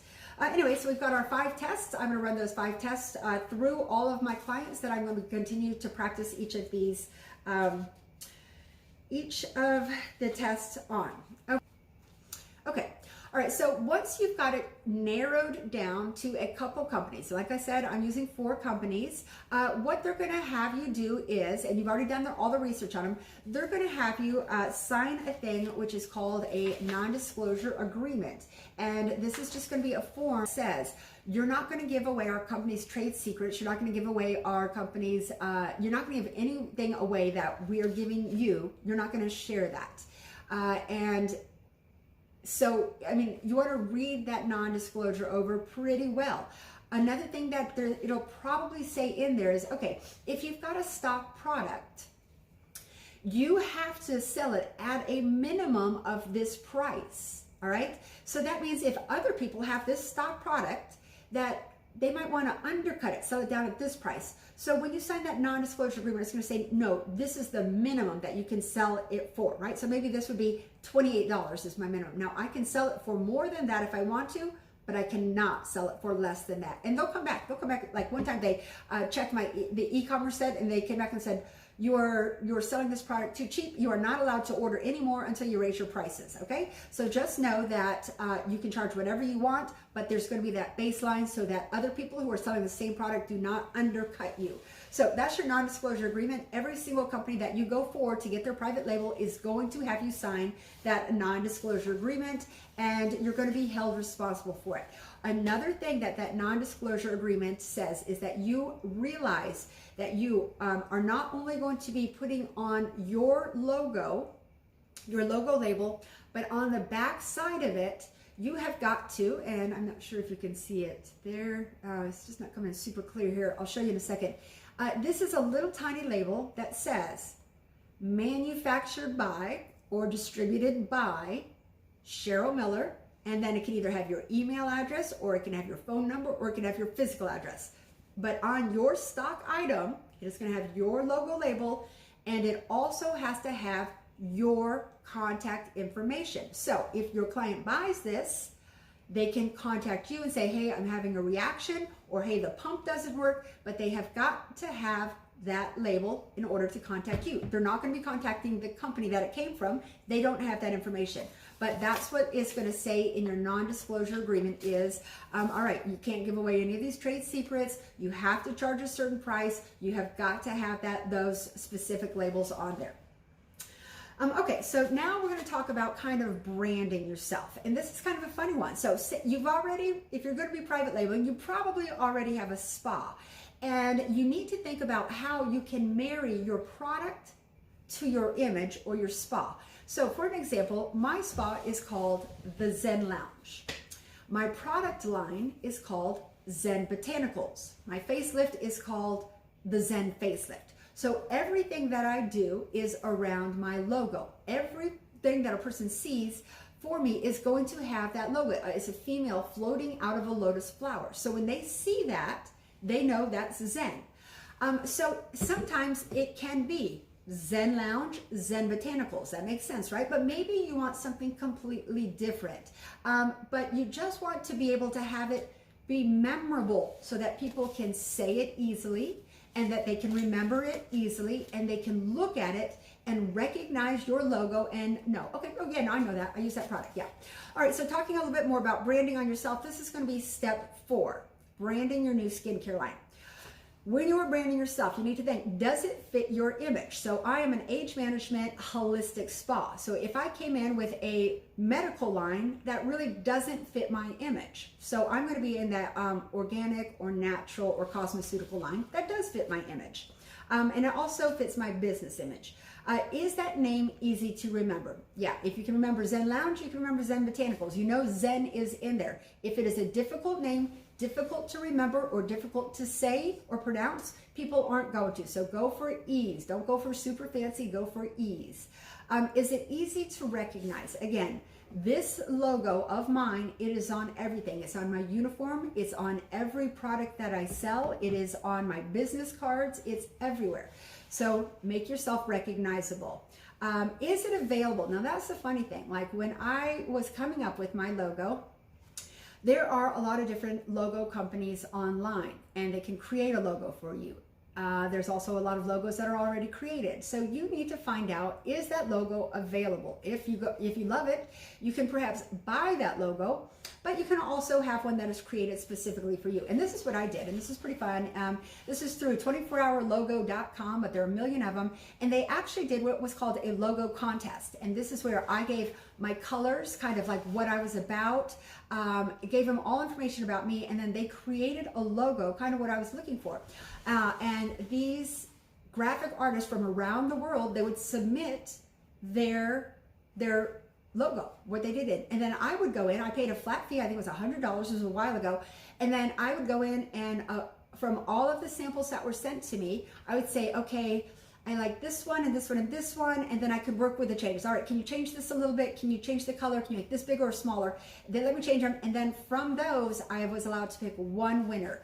And when I did that, that's when that winner got paid the money that I paid for that competition. And then he sent me a letter that saying, that's my logo. Like it is made out specifically to me, meaning that I can use it. So that's one option, but you can create your own logo. I mean, there's a million options out there, but that logo needs to represent you, and it needs to be simple. It does not need to be too complex. You don't want to use too many colors as you do this. That will make it harder than the eye. You also want to set it like about 5 or 6 feet away from you and make sure that you can still see what it is, and make sure that it doesn't look like any other thing that may not be appropriate looking at it from a distance. So keep it simple, keep it easy to recognize, keep it down to 2 or 3 colors max, and set it away so that you can recognize it. Does your logo, does it fit your business model? Is it easy to read? Is it easy to pronounce? Is it easy to recognize from afar? You want to think about your colors, again, 2 or 3 colors. Again, if you are going with these companies, they can do in-house branding, right? Those are going to be your ancillary services. It costs quite a bit more, but they can do it for you. And if you're completely lost in this, I mean, that's not a bad way to go, but you're locked in. And again, if you're using 2 or 3 companies, you would need to do that for 2 or 3 companies. So I just wanted to do it on my own. That way I could take my label regardless of the product that was sent to me. My label will fit just fine on there. You want it to be original too. So, I mean, there are a lot of logos out there. When you're researching it, look to see how common it is.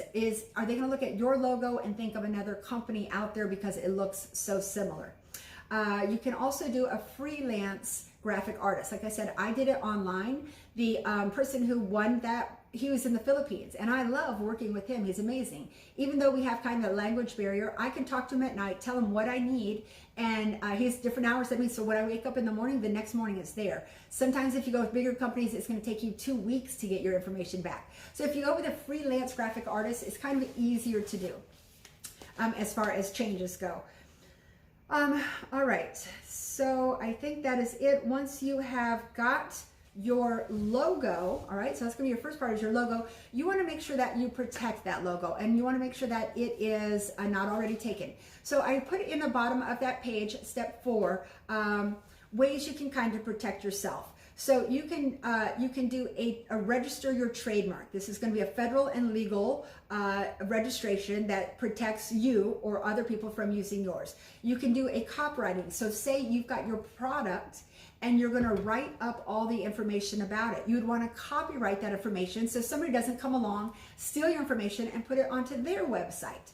And then the last one is trademarking. This is going to protect you your logo, your words, your symbols, your devices, and your names. So say you are going to go with a custom formula. Let me tell you my trademark story here. You're going to go with a custom formula. So that's where you're going to be coming up with your name and your logo. So when I first started this, it was called Zen Butter. And I had my logo made and my label made. And then after about a year, I was like, yeah, that's just a boring name. Let me switch it to Buddha Butter.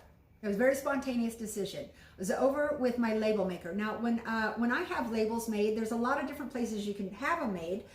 Some of them are going to be online. You can print them out at home, but I went with a local company. They were right next door to me, so I could go make changes very quickly. One day I said, I don't want it to be Zen Butter anymore. I want it to be Buddha Butter. And he says, well, how do you spell that? And I'm like, B-U-D-D-A.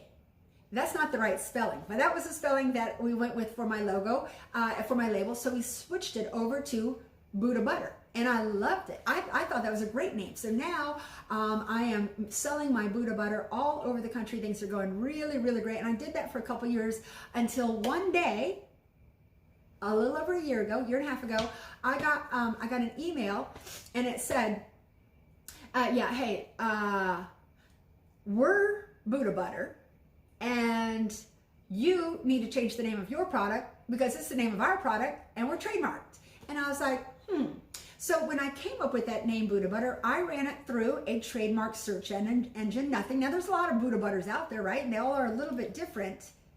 But I ran it through my search engine. I ran it through my lawyer. He says you should do fine. I didn't do a deep search one, and I did not get my name trademarked. I just ran a preliminary search, and it came out fine. I figured, when I make a little money on Buddha Butter, I will get it trademarked. However, like I said, fast forward, they said you need to change your name. We have the name on Buddha Butter, and I'm like, hold up. So I contacted my mentors. I'm like, can they do this? It's spelled differently. Mine is sold to professionals only. They're selling theirs in Whole Foods and this and that. I was selling to professionals only. And I reached out to two of my mentors, and they said the same thing. They said, they just emailed you and they just said, you need to change your name. And I go, yeah, but I don't think I should. I mean, it's my name, blah, blah, blah, blah, blah. And they go, honey, change that name right now, like today, do it now, because they could sue you for any money that you made that they could have made based on that trademark. All right, so this is what it comes down to. When you are if you go to a custom formula, you need to make sure that the name that you're choosing, whether you are going to do a custom, a custom stock formula or a custom formula altogether, make sure that that name is available. Because if you get into the trademark mess, let me tell you, it's ugly. I was lucky I was not sued. But you bet when I got that letter, I spoke to my mentors, I changed it the next day, and it went back to Zen Butter. It started off as Zen Butter, and it went back to Zen Butter. And ultimately, it fits in more with my business logo and me. So anyway, that's it for trademarking. Okay, so any questions there as far as beginning to brand yourself and your product line? Good. All right, so now we're going to talk about turning your logo into a label. Now, your logo is the first part. You have got to have your logo. Mine is, again, that woman floating out of a lotus, but that wasn't my label. So this is designing your label. Now, up to this point, we have gotten all our testers. We figured out which companies we wanted to. We've placed our initial order, and we've got them. And when they arrive to you, this is what it's going to look like. So what you're literally going to have to do with each person is you're going to take this area and you're going to measure it out. And now you're going to turn your logo into a label. And it's going to look a little bit different. So sometimes I'm going to have a square logo label. Other times I'm going to have a round logo label. So again, this is why I like to work with a local company. One, because it's a small business. I'm a small business helping small businesses.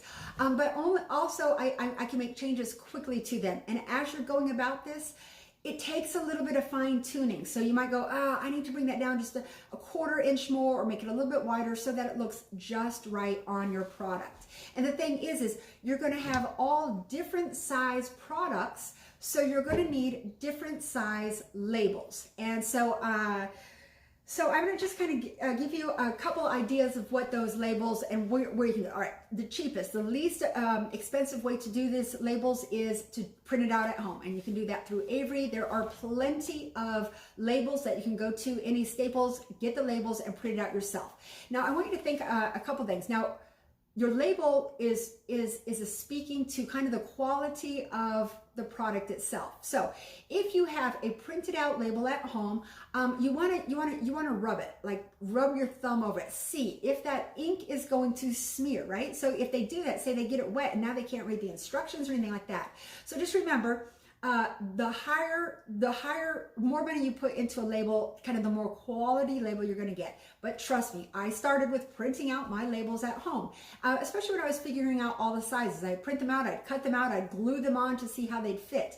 It takes a little bit of work, but once you do that, there are different kinds of labels that you can get. One is going to be oil and water resistant. Okay, so if that's going to be on your cleanser, that is going to be an oil cleanser, and you're using it in your bathroom, you want to make sure that that label does not rub off. There are others that are removable. Some have shapes or die cuts. Weatherproof, there's paper stock, there's eco-friendly, there's laminates, there's clear, there's metallic, there's vinyl, and then there's the animal testing ones. So for your options, you've got lots of them. Printing them at home is going to be the first one. You can print them online, or you can go to a local print shop. Okay. If your product requires any specific things, it needs to be on the label, but there are also a couple of things that absolutely need to be on your label. So that label needs to identify what it is, the name of the product. It needs to say how many ounces or what their metric weight is inside there. It needs to say their ingredients, and those ingredients need to go from the most down to the least. Now, what's interesting is, like in Korea, China, in a lot of Asian countries, that's not the way they list their ingredients. They just put their ingredients on there, so you don't know. But in America here, on your label, it needs to go from most to least. It needs to say what the shelf life after opening is, and then it needs to have your contact information. All right, so I'm going to show you some of the labels that I have. And again, I use just a local printer. But once I got all of my bottles, I measured everything out. I started off with my larger, my larger label. So if I have a product like this, I'm going to decide what size label. Now I go with vinyl labels, and vinyl comes in a lot of different weights, but I like these. It's a great feel. I can pull it off and reposition it. Sometimes if you've got a paper sticker, you can't do that. Anyway, I've got my logo, and I've got it in a lot of different sizes. Not only do I have it in different sizes, but sometimes I do it in different colors as well. Sorry, it's hard to see that white. Anyway, so this one is white and this one is black. I need to do it in sizes for my bigger containers, but then if I've got smaller containers, I'm also going to be needing a smaller logo label. So once you get all of your products, and again, you can start with just one product and just one label, or if you're going to start with 3 or 4, you need to measure them out. So again, so wider products, each of mine, this is going to be my large label, and then I've got my medium label, and then I've got my small label. And then if I go with something that has just a itty bitty area to put my logo, then I could put in just a small round. So it's not even going to say Zen Botanicals. This is literally just my initials, ZB. But it's still in that same font. So it's still going to have that same look. So everything on my shelf is going to have either Zen Botanicals or my logo, or one of those options. They're all going to look uniform on my shelf. But what I was talking about on the back side is where you have to have a little sticker that looks like this. Oops, that's backwards there. A little sticker that looks like this, and that says, distributed by the Zen Lounge, and it's got my phone number. So this sticker I'm going to be taking off. All right, I take this little sticker, and after I have taken my product and I put my logo label on it, I have got to put this somewhere onto my product so that they know how to contact me. And when you private label, generally, like on this one here, there's a line where it stops, and they're generally going to leave a place for you to put that on there. Now, it just needs to be, mine is a 1-inch label, and it says distributed by Cheryl Miller, and it's got my phone number. Again, you can put your email address or your physical address, but it needs to be on there. And when you sign your non-disclosure agreement, they'll say, make sure that you've got that label on there. Anyway, so I've got smaller products that are going to be needing just a thin, these are going to be for my roller pens. So this is going to be just another label that I have.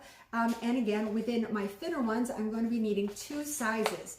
So measurements, once you get your products, you're going to have to measure which size label logo is going to fit. And that's where you're going to start to have those changes. So that's why I go local again, because I can just walk over there and say, listen, I need a little bit bigger, I need a little bit smaller, I need to change the name, I need to do this or that. Anyway, so that is what I've got. These are going to be for all my stock products. I've got them in white, I've got them with just my name, and then I've got them abbreviated. That's going to be for my stock products. When it comes to promoting my stock products, I also have to create everything that is going to be required to sell those products. All right, so they're not going to be sending me a menu list of the prices of what I sell. So that means I need to create that. So this is what my list looks like. And on here, I've got the name of my line, Zen Botanicals, and then I've got it broken down by my cleansers, and then I've got it broken down by my toners, and then I've got it broken down by my moisturizers, and it's 2-sided. On the back side, I've got my peels and masks, and I've got my serums. But this was something I had to create. So on this, what it's going to say is the name of my product, what size is it's available in. So this is my alpha hydroxy beta hydroxy cleanser. It comes in a 2 ounce, a 5 ounce, and an 8 ounce. I'm going to give the basic ingredients that are in there, and then I'm going to give instructions how to do it. So when any client leaves my place, I'm just going to fold this up and I'm going to put it right back in there. I'm going to circle the products that they've got, and then I'm going to say, all right, use AM or PM. And then I'm also going to recommend, all right, next time you come in, this is the one that I'm going to recommend for you. So they've got the list of what they're using, and they've got the list of ones that they can add on into their future. So that is going to be your menu that you would give to your clients when you are selling them the products. They need to know how to use them when they get home. You can talk all you want, but they just had a facial. They're not going to remember what you're saying, so you need to send that information home with them. When I first started my product line, this was called my Zen Botanicals, my Tower of Power Anti-Aging Facial to Go. So what I did was I took little sample packs, and I would stack them up. They were fun. I'll show you a picture of them. I would stack them up like this. I would put a label on them so that they knew you do this first, you do this second, you do this third, you do this fourth, and then I would send them home. This is my Zen facial to go. All right, so now you can do this when you get home. Now I know this became pretty popular, when COVID hit. People are like, well, send home a facial kit at home. I've been doing that for years. It takes a little bit of work, but it's a great way to introduce 4 or 5 products to your client at one time, and they can do it in the comfort of their home. At any rate, you're not going to get this from the company, so this is something that you need to create on your own. Let me see if I've got anything else. Okay, so as far as selling an individual product, this is my custom formula, or this is my custom stock formula, and it's called my Oxy Zen Mask. So when I did that, I also had to create an instruction sheet to where they can see what it is, what are the actives, how to use it, when to use it, what to do afterwards. But that's not going to come with that product. I had to order, like I said, $1,500 worth of this, and it's not going to come with any information. It just comes with the bottle. So all of the information that goes with it, I have to create. And that's where that self-motivation comes in. All right, so let's just talk about kind of easier ways that you can kind of help create things for yourself, because not everybody's great with marketing and advertising. So when it comes to marketing and advertising, there are a couple different things. You can hire people to do your marketing and advertising. But one of the things that I did and I absolutely loved it's from Vistaprint, and it's called your marketing box. So once you get your logo, you upload your logo or any information you want to Vistaprint, and then once a month, they send you marketing ideas. And I loved it because as I was growing my brand, I could give people fun little gifts, and again, it would help them remember it. And I usually give it like a gift with purchase. If they bought something, then they'd get a gift. But fun things that it included, every month I'd get a different box. Sometimes it had a shirt in it, so it had my logo and my name. Other times it would have little sticky pads on it. Again, my name and my logo are there. They would send me brochures. They would send me postcards, right? They sent me business cards, lots and lots of business cards. And every time they sent me a business card, it was different. This one has the round edges. This one has just my name and not my products on it. They would send me envelopes with my logo on it if I had any stuff out. This was a rack card. I actually love rack cards because it's just one card that is going to list my services and it's going to list my price. So if someone says, how much is your facial? When I do a rack card, I don't want to lock into a price. I'm going to say it's going to be from this price to this price.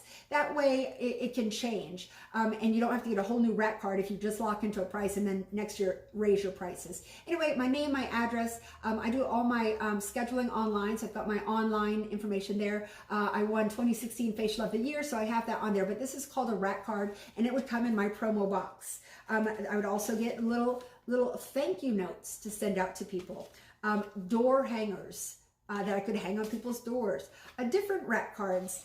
They would send me stickers, and they would send me flyers. So if you are kind of struggling with what to do for marketing and advertising, once you get your logo, go for that promo box on Vistaprint. It's literally like $30 a month, and you get lots of marketing ideas. And these are things you can pass out and give out because nothing's included with your product. You can do it. You just get the product. Everything else is up to you. So that's a real easy shortcut. So I think that's it. When it comes to labeling a custom formula, when you get to that point when you've got your formula and you want to put it in, you're going to be needing to choose your packaging, whether you do custom formula or if you buy in bulk. So when it comes to either bulk or doing your custom formula, you got to think about packaging, all right? So I went through so much packaging. If you are going to be doing your own samples, you are going to be buying little sample sizes like this. And there are a million, from 3 grams that are itty bitty, up to, half ounces.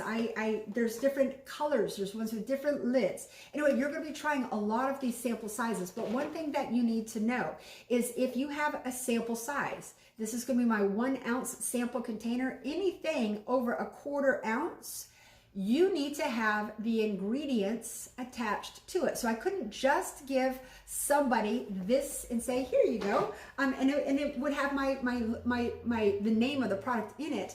But what I would have to include with it is like a business card that is going to say, all right, this is my product, and on the back side are the ingredients, and then I would give them this as a sample. So no, any sample size that you have that is over 1/4 of an ounce is going to need to have your ingredients on there. But anyway, so when I'm doing my custom, if I'm doing, hold on one second here. Whatever size packaging I go with, I have also got to get the matching label size. So if I'm going to be offering a sample size, a 2 ounce size, a 4 ounce size, an 8 ounce size, a 16 ounce size, and a 32 ounce size, that means I have got to have a label for each and every one of those. That means I have to measure it and order it. So again, that's why I go with somebody local. If you are doing that, you need to have your logo, which describes it, and every single one is going to have an ingredient label on there. If you do a stock formula, the ingredients will already be on there. If you're going to be doing a bulk where you package it yourself, you are going to need to do that ingredient list. And again, it is from most to least. I'm sorry, that lighting, yeah, there we go. So then I'm going to affix this to whatever packaging I go to. I put my label on top, and then I'm good to go. At any rate, so you can do 16-ounce sizes. There are 4-ounce sizes. This is called a low profile wide mouth jar. This looks pretty much the same. One is 4 ounces, one is 8 ounces. But I would put my product in it. It's going to have the ingredient label on the back, and then I would affix my logo on top. The more pretty your container is, this one is a gorgeous container, and it has got a gold wrap on it. This container is going to cost me about $3. My labels are going to cost me approximately $1 to $1.50. So I've got to include the price of my container and my marketing material and my logo when it comes to pricing the product that I'm selling. But anyway, so if you are customizing, just know that you're going to need all different sizes for whatever product you have. And then also too, in that marketing, there are graphic artists out there who can do your marketing for you. It's very expensive. I did it for my Zen Butter, and this is what they came up with. And these are shelf talkers. So now when people buy my product, and I wholesale my custom formula, I wholesale. So you could buy my Zen Butter. You could put your label on it. I private label my Zen Butter, or you could buy it as Zen Butter, and then I would send these out with you. So you would have a shelf talker, but that's something that I had to create, as well as with my Zen Butter, what it is, what it does, and so forth. All right, so up until now, we have researched all the company. We've done all our trials. We've figured out what our products are going to be. We have got our logo, and now we've turned that logo into a label. We realize everything that we need to do for marketing and advertising. We know that our information, contact information, needs to be on any product that we are selling. And now we're ready to go into our display of it. And there's a lot of people, like you probably already have a display, but when it comes to displaying yours, there's just a couple things that you want to think about. I'm going to go through it fairly quickly. When you are displaying this, again, there's going to be no prefab marketing or advertising. So that's going to be kind of what you are putting on there, and that's going to help your display stand out. When you are doing your marketing and advertising, things that you need to consider are going to be your bags. This is going to be the bags, sorry, the bags that you are putting your products into. Your brochures, your menus, your shelf talkers, posters, your home care sheet, flyers. If you're going to be offering any sales or bundles on your packages, if you're going to do direct mail outs, or a lot of people will do like a prescription box. So every month you get mailed out specific products. You're going to have to figure out your web presence. How are you going to promote and advertise this on social media or email, or however you're going to get the information out. What your display looks like. You can do custom pens or totes so that people will always see your name.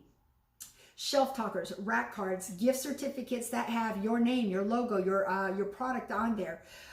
Photos of your line.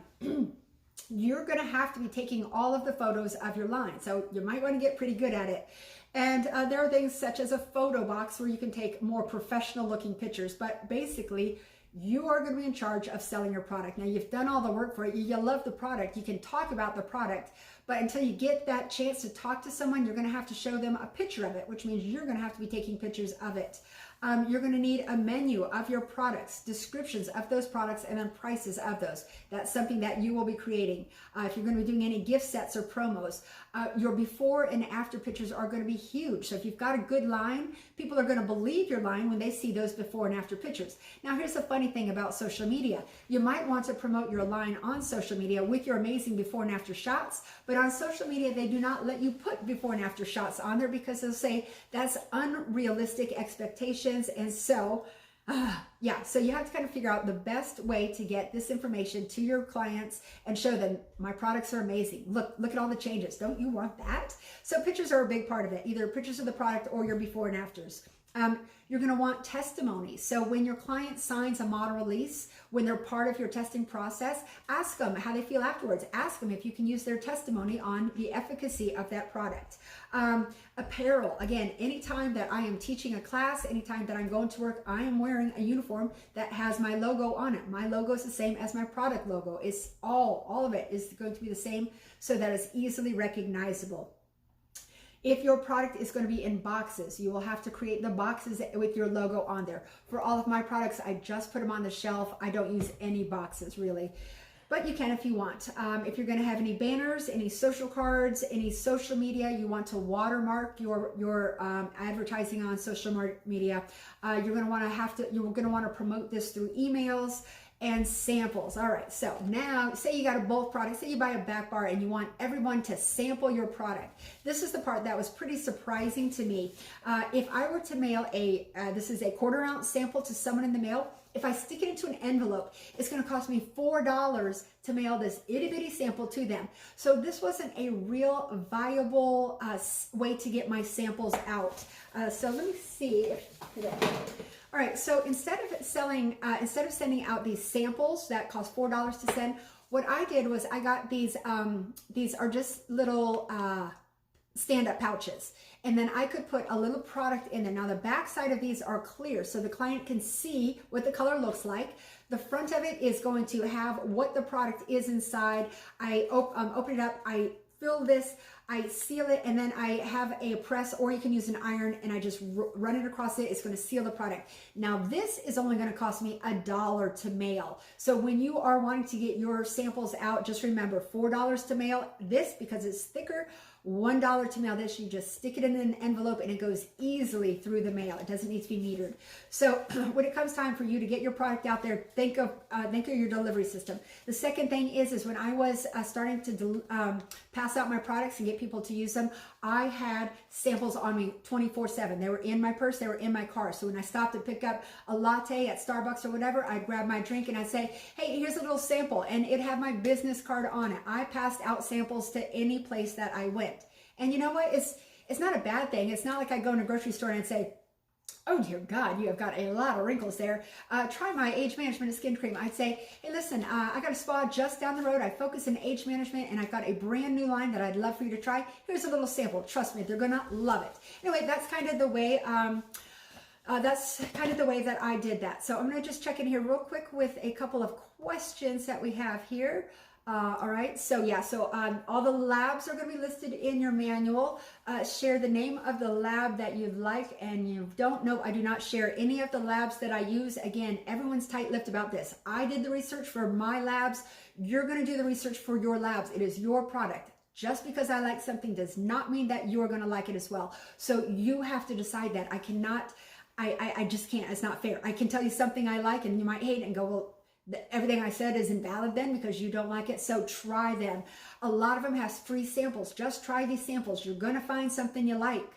Let's see, what is the name of the marketing? So for the marketing, you can type in any marketing advertising there. There's going to be thousands of companies that come up that just want to do marketing for your product. The one that I did that I liked was just through Vistaprint, because I ordered my business cards through them anyway. They already had my logo, and then they would just surprise me with the marketing. That's through Vistaprint, but you can go through millions of companies to get the exact same things. Yeah, and that through Vistaprint, it is a monthly subscription. You can stop at any time that you need to, but they send everything, coffee cups, you name it. They send it. It's so fun, like things you wouldn't even think about marketing before, but now you can. And whenever somebody's buying a product, it is just nice to stick in that little promo item with them. It's just that little extra that makes it nice. Let's see, how do you watermark and where did you get the foil packets? Okay, so if you are taking a picture and you are posting it onto social media, there are apps. They're just called watermark apps. So you download that app, you pull up your picture, and then it puts your watermark on there. So you can create a watermark. It can be as simple as the name of your business, or it can be your logo. For me, it is my logo. So when you look at my pictures online, I don't watermark all of them, but for the most part I do. It keeps people from stealing them. I just put a very small watermark on there so that people know that it's mine. As far as these foil packs, these I got from Etsy, but you can get them from Amazon. They usually come in a pack of 100, so you can send out lots and lots and lots of samples. What I did when I first started was I gave out samples for free. All right, but that's going to cost money. So you might want to say the sample's free. All you have to do is pay for shipping. And that's kind of what I do now for my Zen Butter and so forth. But when you're just starting out, you know, carry them on you, pass them out, mail them out, just get it into people's hands so that they can discover this product line that you have discovered and absolutely love. All right, so that is going to be step number 6, product price, promotion, and place. Now, the last thing that we are going to be talking about is your display. And this is going to be the important one. You want it to be looking uniform. So for me, my spot colors are red, black, white, and silver. So my logo is going to be red, black, white, and silver. So I wouldn't put it, I wouldn't put it on something that is going to be a completely different look or feel. So for me, it's an Asian feel in my spa, so I went with that type of display. But there are a couple things that you need to think about when it comes to doing your display, and that is, can people see it? Is it a place where they are walking by? Is there good lighting? You also want to, if this is going to be in your room, if you're going to leave product in your room, what I do and what I recommend is using a sample in there. So if you're going to be using a tester, you need to label it as a tester. And then if they want to buy the product, I would have that product separately, because a lot of times it can get stolen if you're keeping your product in your room. But you want that display to really just be a reflection of you. You want it well lit. You want people to be able to see what it is, a cleanser or a toner. You want to give just, if you do a shelf talker, just a quick little thing of what it does and the price. They need to see what it is and what the price is and what it does easily, so they don't have to say, okay, so what is this, what does this do? Or you'll spend a lot of time, you know, after your facial just kind of talking about it. So just make your display very easy to see. You want it to be, you know, not too close to the bathroom. People walk by the bathroom and they'll just grab it and stick it in their purse and walk in there. So make sure that it's in a good place to where you can watch what's happening there. You can talk about it. You know, you don't want it so far away from you. If someone's looking at something, you know, it's not going to be easily accessible. At any rate, the display should be a reflection of you and of your product. It can be, you know, as easy as setting up milk boxes on the side so that you've got kind of that country feel, or wooden boxes, or it can be nouveau or art, whatever you want that display to be. It should fit into that same genre of your whole line. All right, so I've put together just a couple quick little videos that I'm going to be sharing with you here, and then okay, so I'm going to go ahead and do a little share screen here, and we're going to watch a quick little video. Okay, so this first one here, this is just a private label one. I'm just going to kind of talk you through it as we go here. All right, so when you get your samples, this is what it looks like. You will literally have hundreds of them. Don't separate them out by company, just separate them out by your cleansers, your toners. And then I kind of kept a list. I had my what's in your cosmetics. This was my list of maybes and no's. That big box on the left is all the ones that I did not want. And then you're going to want to put it on as many faces as you can. You have got to see how it's going to respond. So I would put 2 or 3 masks on people. I just put it on as many faces as I could. I had parties. People come in. Hey, come on, let's try these products. I needed to see how it responds. That was the last one. Those are my boys. That's when they really hated it. Anyway, this is after I had sampled so many products. This was my introductory basic line. This is what I wanted to start out with. All right. So again, using it on all my products. At this point, I still didn't have my logo. I still didn't have my label. But this is what all your sample sizes are going to look like, you know, if you decide to do samples. This is when I first started my line. And I mean, this is a long time ago, but I made home kits for people to try. At the bottom, you can see 1 through 5. They had all their different steps and they could do it at home. That was one way that I promoted my new line. I had them in cute little packs and I sold these packs as well, but it was just a great way to introduce people to my product. This is what the products are going to look like when they come in. This is how you are going to decide what size label that you need for those specific products. The bigger ones, those are my back bar. I don't put any labels on those. This was that Tower of Power. This is where I gave them 5 products and they could do an at-home facial. I had to label each one of those. I had my cleanser, my peel, my mask, my moisturizer. So they could buy a sample pack to go. But again, I had to create those and I had to create the marketing for it. So my logo is the Zen Lounge. This is how I started coming up with my logo. So I had to come up with my logo before I came up with my label. This one I went through a private graphic artist. I like it because it took my Zen Lounge logo, but this one, it's supposed to look like little hands that are underneath my logo. And I loved it. I liked it in white, but I also had her do it in black so I could see which one I liked better. And again, that's just the abbreviated version. So for each bottle, I had to have a different logo that went on it. This is how I had to take my own pictures. These are pictures I took to promote these products. And this is how I marketed it. And as you go along, your pictures will get a little bit better. Sometimes I did bundles, but this was my whole product line once I got all of my labels on. And this is how I promoted it. I took all my pictures, I made all of my graphics. During Christmas times, I had certain specials. But again, you can see they all have different labels. They all have different sizes. Some of them have different names.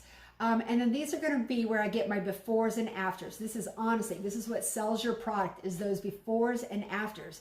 Real people saying that your products work. And I loved it. It took me a long time to really get to find those products.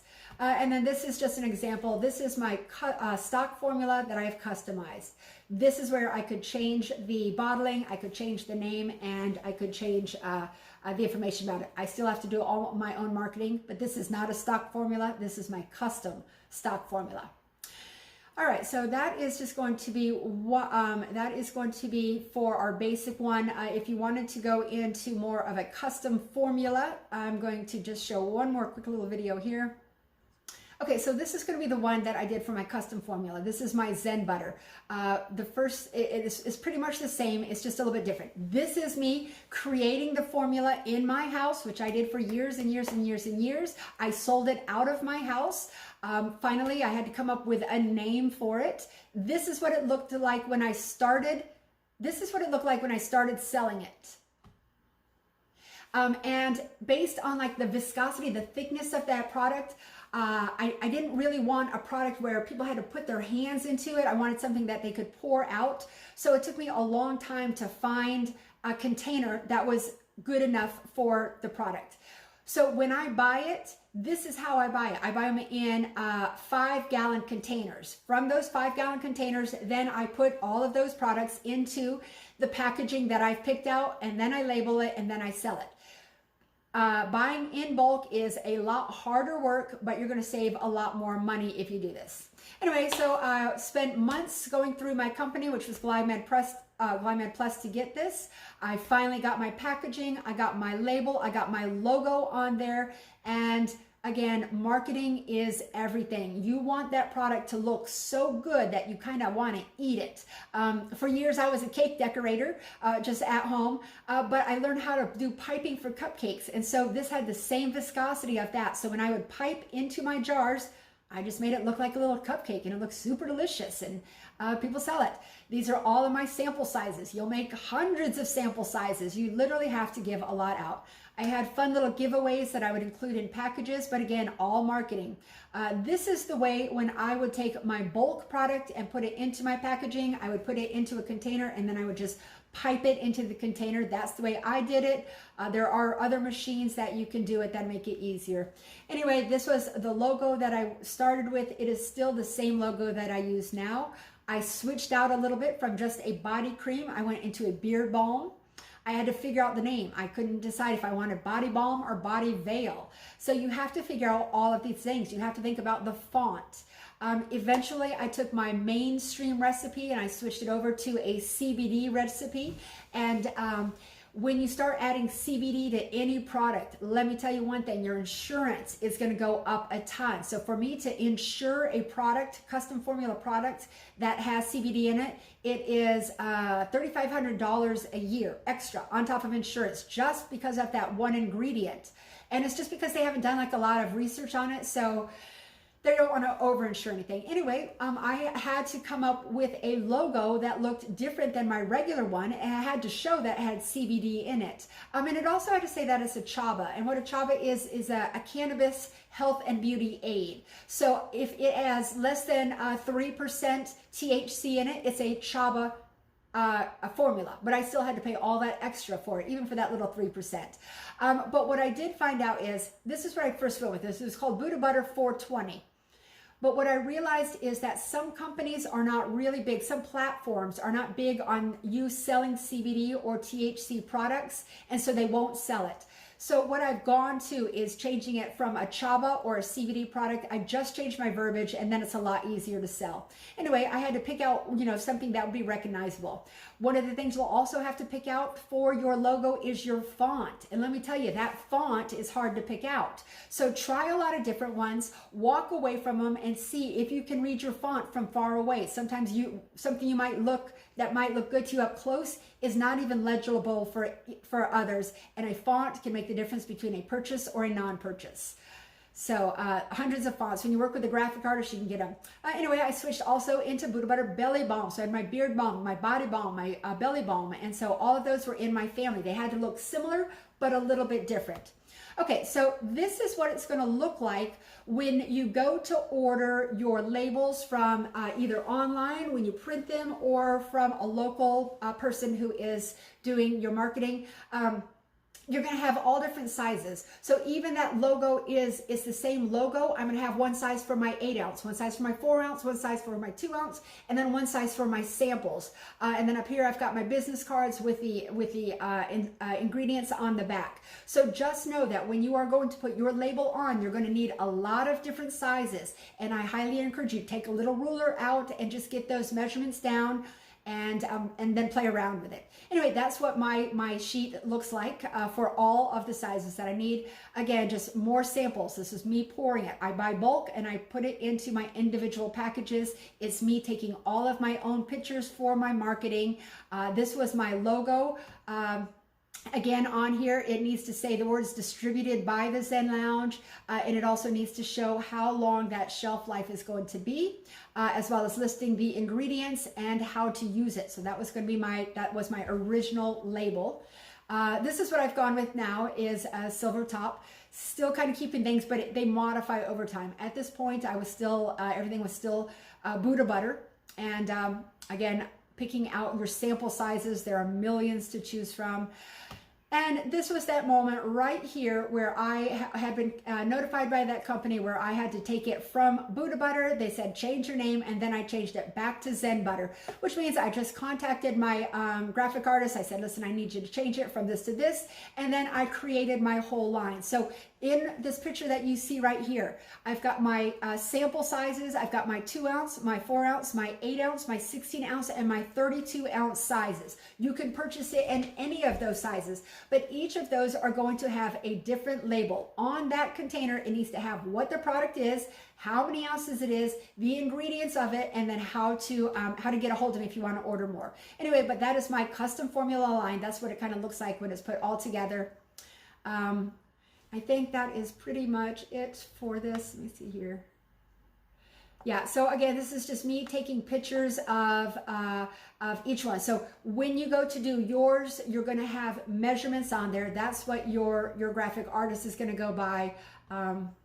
Anyway, so that's going to be it. So just know that when you're private labeling, you are going to be in charge of all of your marketing, all of your advertising. So just know it's a pretty big thing, but if you just do it step by step by step, it's easy. And then the next thing you know, you have got your beautiful display. Everything works great on there. As you go through this, you're going to find that there are some products as you go on, you're not liking as well. And these companies also are coming out with new products all the time. So the fun thing about it is you can always add in new products. It's going to keep your clients excited. And also, instead of feeling like you need to go to a full-on product line, start with just one product, maybe an eye treatment or a neck treatment, and then go to a second product, and then go to a third and a fourth. So build it up slowly, and then your clients will slowly build it up and trust you. But you've got to have these people who trust your knowledge and expertise. You can't just walk in and say, yep, check out my line, I just got it here. They're going to say, well, that's not your line. You didn't have it yesterday. So build it slowly, practice on people, and they'll love it. And it's a representation of you. Every single step of it is a representation of you and what you believe in, your values, your ethics. Okay, so I'm going to pop right over here and see if there's any more messages. Okay, that looks pretty good. So you guys, we are going to go ahead and just wrap it up here. Are there any questions? Now, if you have questions, once you get into this, if you have questions, please feel free to reach out to me. I know there may be some things that you'll encounter that I didn't cover here and you need answers to. But this should pretty much cover it. You've got a lot of information in your manual there, but I do thank you all for joining me here today. And please know, if you have questions, I'm here for you. Namaste. I am wishing you so much luck as you start into this private label journey. And I know your clients are going to love it, and you're not going to look back. Once you start on this, and it is a good bit of work, you will not look back. You will have a product that is available only through you, that your clients love, and that is how you develop client loyalty. All right, you guys, thank you so much. Namaste, and I will see you again soon. Please check out any of my other webinars. I've got lots of them. If you are looking to add new techniques to your practice, that's what I do, is I teach techniques. So you guys, thank you very, very much. You have a wonderful day, and we will chat soon then. Bye-bye.